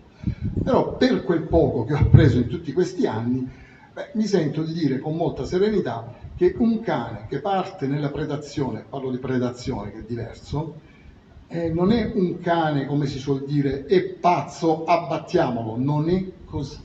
Anzi, ho avuto l'ultima prova tangibile, ci tengo proprio a dirlo perché voglio dirlo. Allora, attacco su una donna di 97 anni avvenuto non meno di 2 settimane fa ad Alessano, il mio paese tra l'altro. Intervengo io con 2 colleghi dell'Arma dei Carabinieri durante l'attacco, cioè il cane stava mordendo, il cane stava sbranando la persona, non era un attacco su una donna. Sì. No, ma era la padrona del cane? Era la nonna del proprietario del cane, ma questo diventa relativo perché comunque la signora viveva nello stesso contesto familiare e il cane aveva 7 anni, quindi aveva una conoscenza della donna. Ah, ecco la conoscenza. Quindi, certo. Poi, chiaramente, ripeto, noi ci siamo trovati, io e 2 colleghi dell'Arma, dei Carabinieri, di fronte ad una situazione molto, molto particolare, lì dove vedere una donna che viene sbranata da un cane, credetemi, non è molto simpatico, no? Ovvio che il primo pensiero a livello umano è quello di pensare a salvaguardare, salvare, tutelare la persona.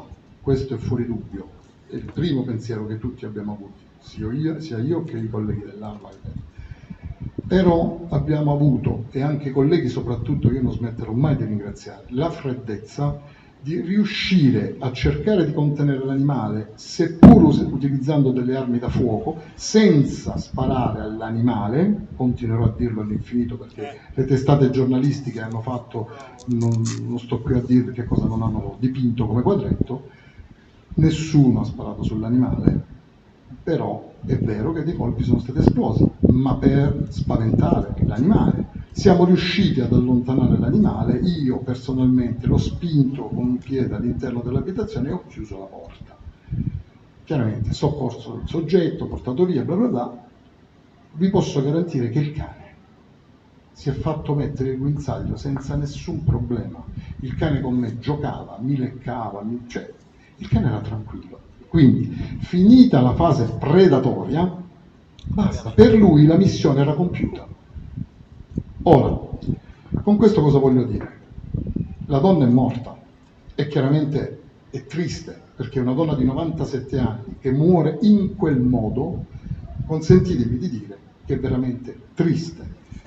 Ma sentire altrettante voci dire no, il cane va abbattuto, perché no, non è il cane che va abbattuto, sono i proprietari che vanno educati, è diverso.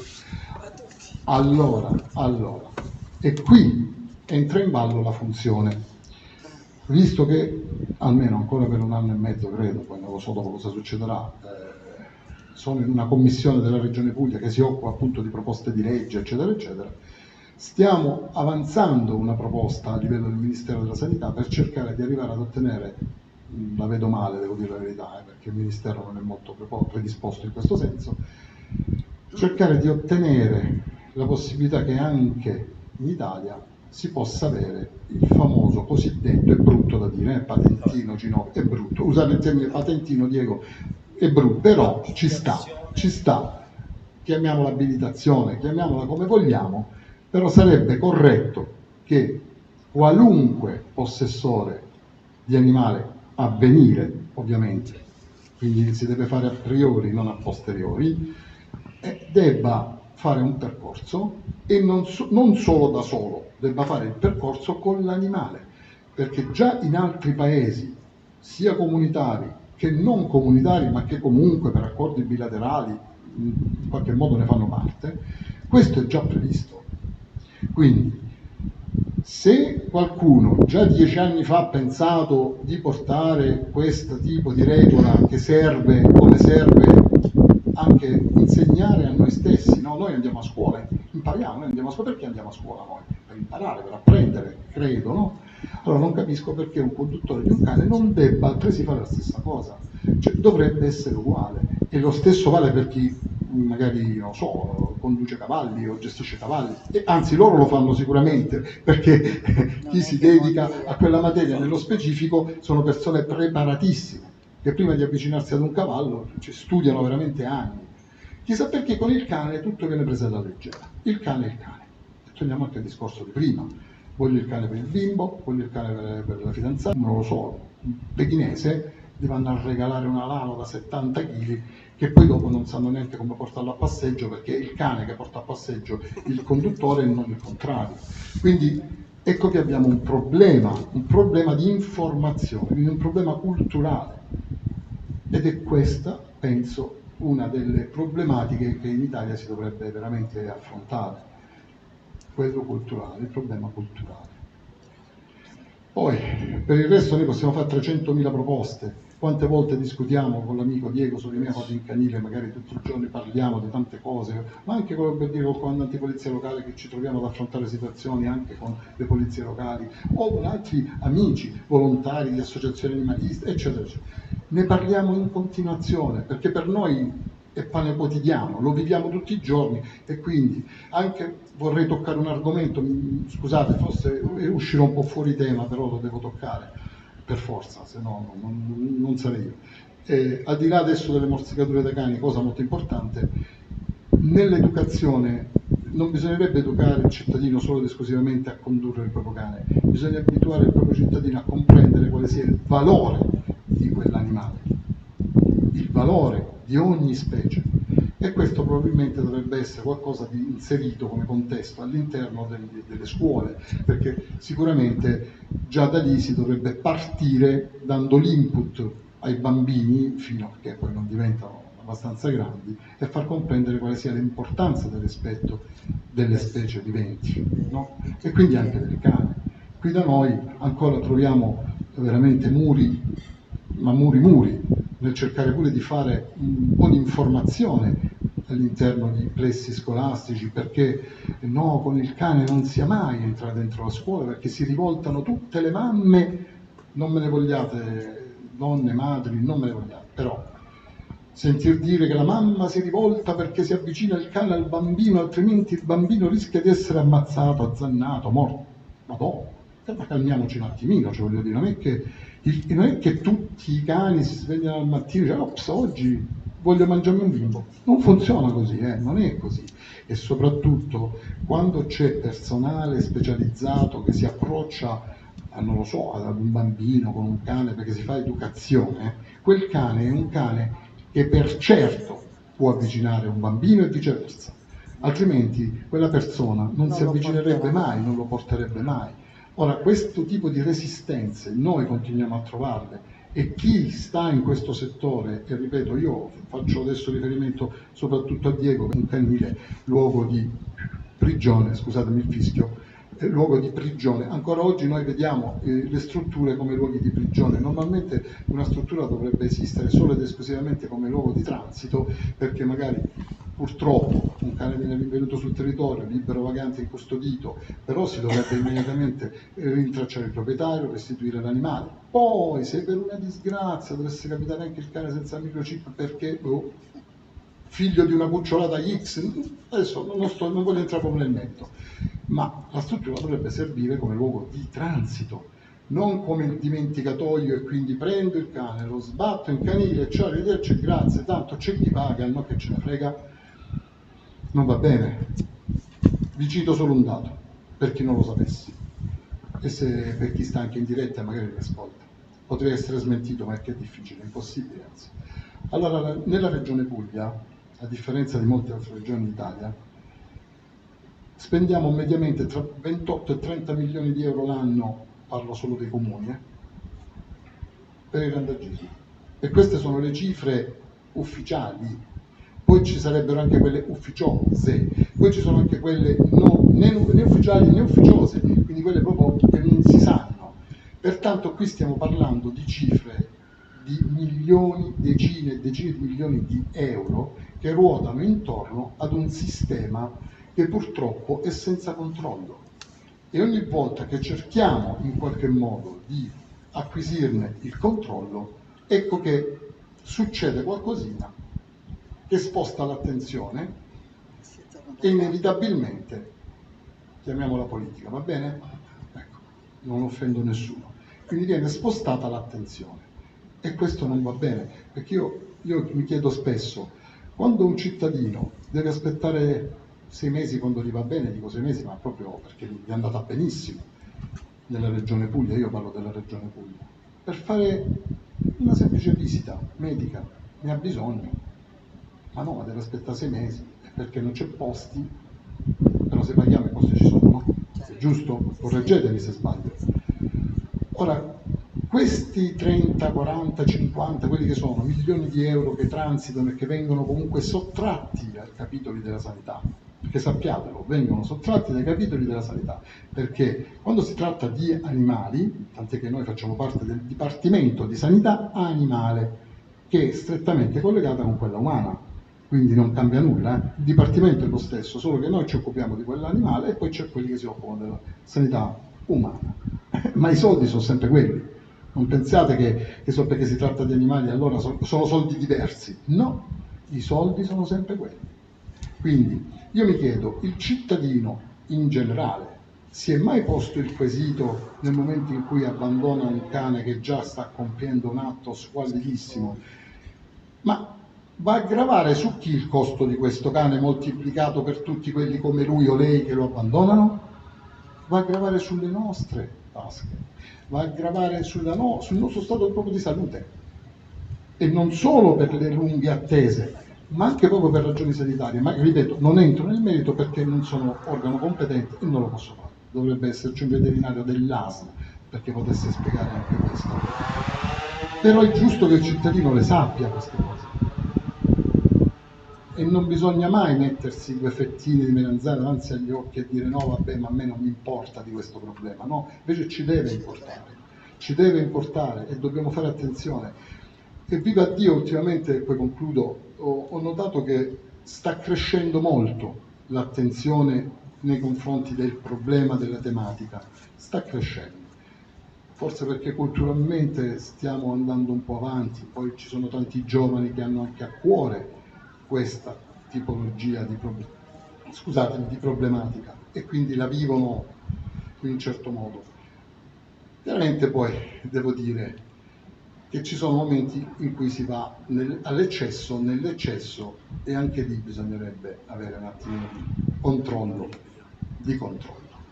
Tutto dovrebbe avere una regola, no? Ecco perché esistono le leggi, ecco perché magari ci sono persone, non solo come me, ma tante altre persone come me, che lavorano per anni al fine di redigere una semplice, tra virgolette, una semplice norma che può servire a regolamentare una data cosa, ma non ci dormiamo la notte perché poi devi superare tanti di quegli ostacoli, oltre a quelli politici che ci sono poi le avvocature del governo, dello Stato, del BIM, ma insomma, lasciamo perdere.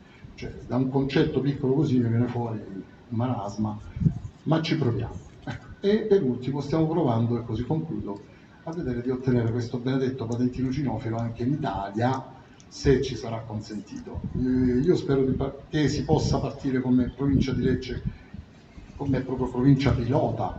Ho sollecitato anche il prefetto giorni fa, chiedendo un tavolo tecnico, un'indizione di tavolo tecnico, proprio per questa ragione. Spero che Sua Eccellenza voglia accogliere l'istanza che ho presentato e poi dare corso a quello che bisogna dare corso perché è previsto dalla legge. Tutto qua. Io questo avevo da dire, l'ho detto e ho concluso e vi ringrazio. Grazie Pier, io parlo al microfono. Grazie Pier, soprattutto grazie per aver posto secondo me l'attenzione sulla parola chiave che è cultura e anche per averci raccontato quell'episodio appunto di cronaca terribile di Alessano. Io tra l'altro avrei voluto in apertura citarlo, mia amica questa sera, e mi risponde, sai, dice l'argomento è interessantissimo, lei fra l'altro è anche proprietaria di un cane, però adesso c'è la psicosi del cane anche in conseguenza, proprio per questo fatto che è gravissimo, accaduto in ambito locale, riguardo il cane, quindi state un po' attenti, insomma, ci diceva insomma, di fare molta attenzione. Però io rispetto all'indifferenza o al tacere, al silenzio rispetto a questi problemi, io invece noi rispondiamo. È bene che se ne parli, che si faccia cultura in questo senso, che si allarghi e si ponga l'attenzione e la conoscenza su questi appunto aspetti, perché solo così insomma possiamo contrastare questi fenomeni insomma, e crescere come comunità. Allora io a questo punto, prima di salutarci, vorrei sapere se c'è qualche domanda. Allora, Speranza, ti chiamo per nome perché ovviamente ti conosco. Speranza, vuoi non so, vuoi avvicinarti qui? Non so se si senta però. Se gli va bene essere ripresa? Non so. No, va bene. Tanto non insegno.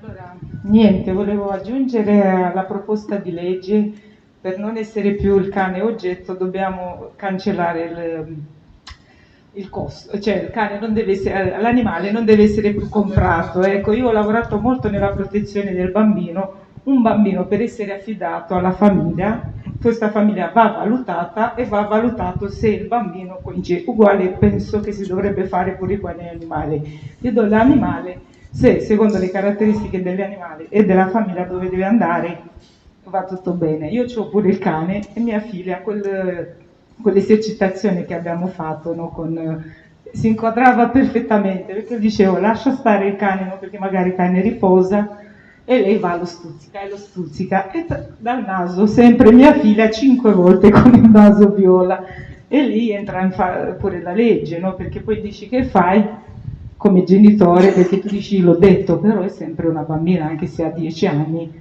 la responsabilità è sempre mia, no? Perché il cane a Zana gli spieghi, ma che fai? Perché a un certo punto ho dovuto mettere i figli in una stanza e il cane in un'altra stanza.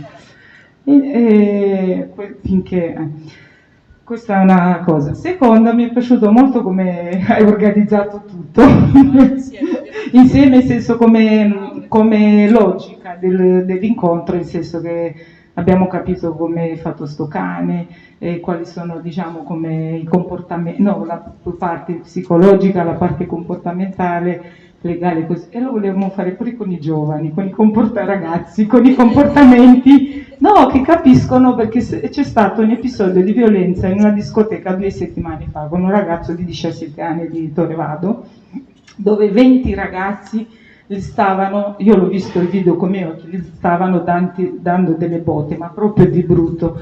Perciò sempre dico, è bello occuparsi di animali, però io ritorno sempre, non esclude l'altra, e niente, mi è venuta questa idea, cioè portare questo tipo di intervento in tutte le scuole per fare l'educazione, anche adulti andrebbe fatta, non solo ai ragazzi, perché purtroppo ragazzi in scuola gli insegniamo tante cose, poi vanno in famiglia e non hanno la voce in capitolo, perché i genitori culturalmente non fanno questi progressi, è inutile, ecco, è questo, cioè farlo uguale con i ragazzi.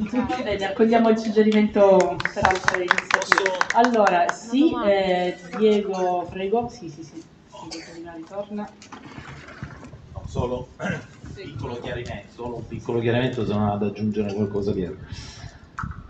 Quando si adotta un cane non c'è un costo, almeno io parlo per il canile, si devono superare delle valutazioni, chiaramente. Esiste sicuramente il cane che fa per la famiglia, ma ci deve essere anche questa è una cosa sulla quale io vorrei porre un attimino attenzione.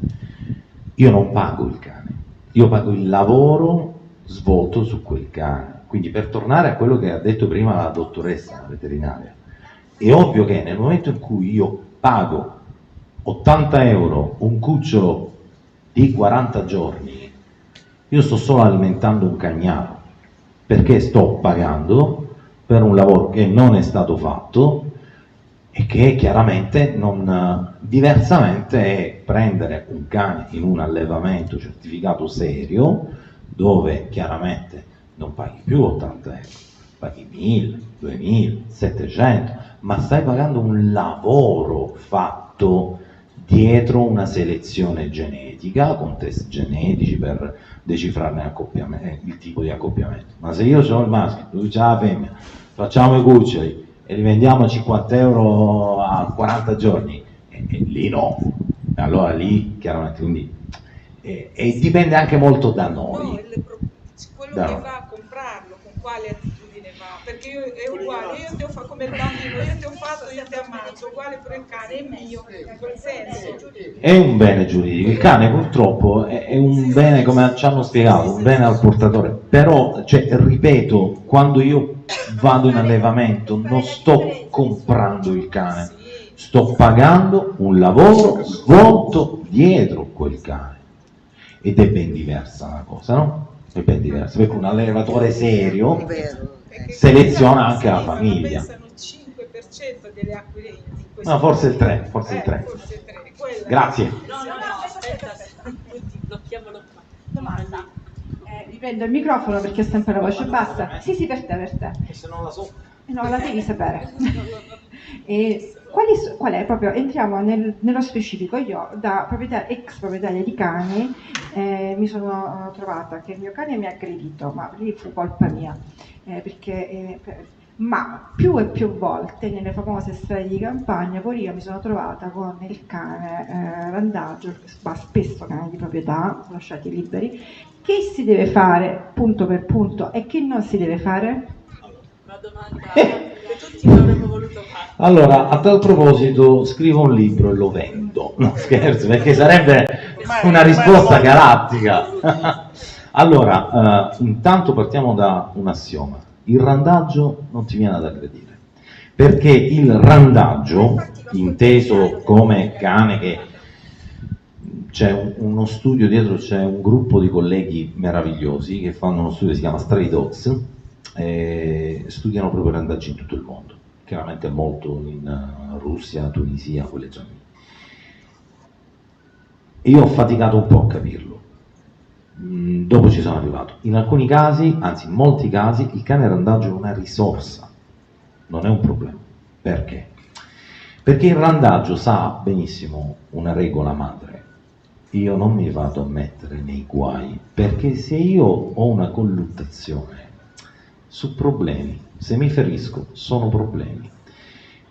Quello che invece è successo alla signora, e vabbè, ne abbiamo la prova, ma quello che a me capita di vedere nel 99% dei casi, quelle aggressioni sono cani vaganti. Pierluigi ci insegna questa differenza. Randaggio nasce, cresce con schemi sociali. Il vagante è il cane di proprietà, dove io apro la porta, vai Tommy, vai, accoppiati, perché abbiamo bisogno proprio di cani, siccome ce ne sono pochi, abbiamo bisogno di randaggi, vai, divertiti. Ogni tanto mi arriva, cioè io lo devo dire perché è una cosa bruttissima, cioè mi è arrivato un messaggio e me ne arriva spesso, poi è ciclico: sei in canile, hai cani femmine, perché? Che il mio maschio ha bisogno di sfogarsi. No. Gli ho risposto: fallo sfogare con tua madre. Oh, scusate, Ma ci scusate, sta. ma Ci sta. È possibile. allora capite bene che come giustamente ha sottolineato Pier, cioè se non c'è educazione, se non c'è livello sociale, cioè di che cosa stiamo parlando? Cioè sta parlando, ce la cantiamo e ce la suoniamo un po', ecco, diciamola proprio tutta. Per cui il problema è questo: quello che ti ha aggredito è un cane vagante. Questo ti aiuta però. Perché ti aiuta? Non correre, il cane corre 3 volte più veloce di noi. Non urlare, al cane le urla non piacciono. Pierluigi ha assistito a quell'aggressione fatale, poi chiedete dove ha portato il simpaticone di 50 kg. Portato no. Comunque, l'aggressività quando è partita, l'attacco quando è partito? Quando iniziamo a urlare. Se tu urli, ti agiti e corri, wow, che pollo gigante che sei. Ok? Quindi calma. Se ormai il cane è arrivato, calma. Hai il cane a guinzaglio, staccalo, lascialo. Non fate mai la cavolata di prendere il cane in braccio. Primo, lo condanni a morte quel cane, perché il tuo cane in braccio non potrà né attaccare né scappare. Se lo lasci libero e corre, perché la maggior parte sono famoni, se no te lasciano là da solo, dici, die, io vado, però ti lasciano, gli dai la possibilità di salvare, gli dai la possibilità di famoso rituale, e poi magari finisce lì. Io invece prendo in braccio il cane, quindi solitamente cosa faccio? Uso la mia mano migliore, quindi anche volendomi difendere, mi dovrò difendere con la sinistra nel mio caso. Quindi sollevo il cane, quel cane che vuole aggredirmi, probabilmente, non lo so, a quel punto aggredirà con molte più probabilità chi? Me e il cane, perché balzerà, userà me per arrivare al cane. Quindi sgancia il cane, non dargli le spalle, indietreggia. Se ritieni di poter gestire il tuo cane, ok, lo tieni a guinzaglio e te lo porti con te. Tieni un contatto visivo ma non frontale negli occhi, abbassa la testa, cerca di usare la periferica, allontanati. 9 volte su 10 sei nel suo territorio, perché magari là dietro abita, perché magari in quella campagna lo tengono legato, arriva il contadino di turno, lo sgancia, vai, vatti a divertire, mastica qualcuno, fai qualcosa. Okay? E quindi il consiglio che mi sento di dare è questo: se avete una stazza, una taglia di cane più o meno simile a quello che ti sta aggredendo, libera il tuo cane. Non libera perché lui possa attaccare, perché lui possa pacificare, possa mettere in atto degli schemi che sicuramente noi non possiamo mettere. L'altro giorno, concludo, noi abitiamo in un'aperta campagna e nonostante questo io esco con i miei cani a guinzaglio.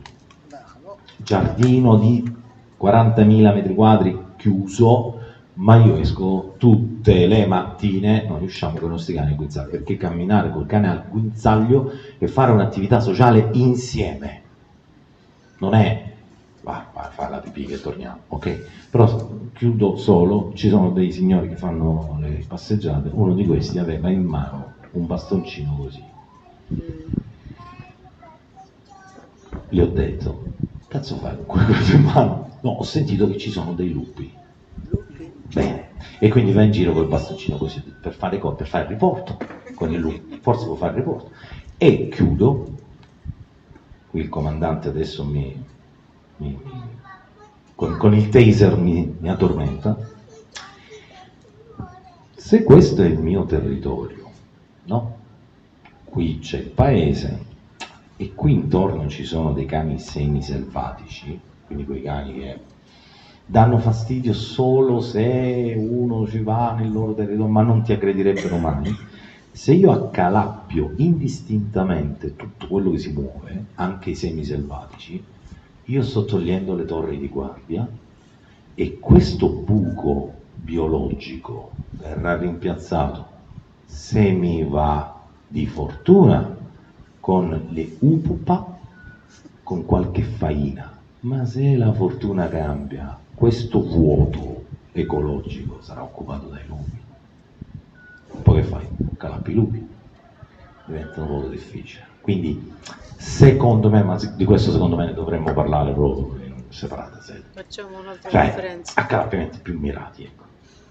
Oh, mi dovevo togliere lo sfizio comandante. Pam!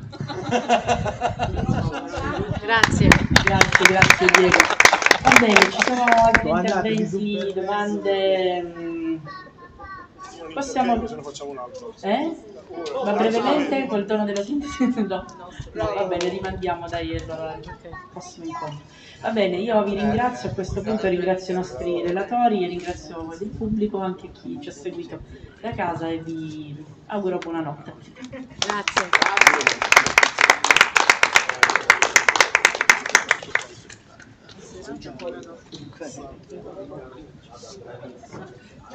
Oddio che dure ste seggiole.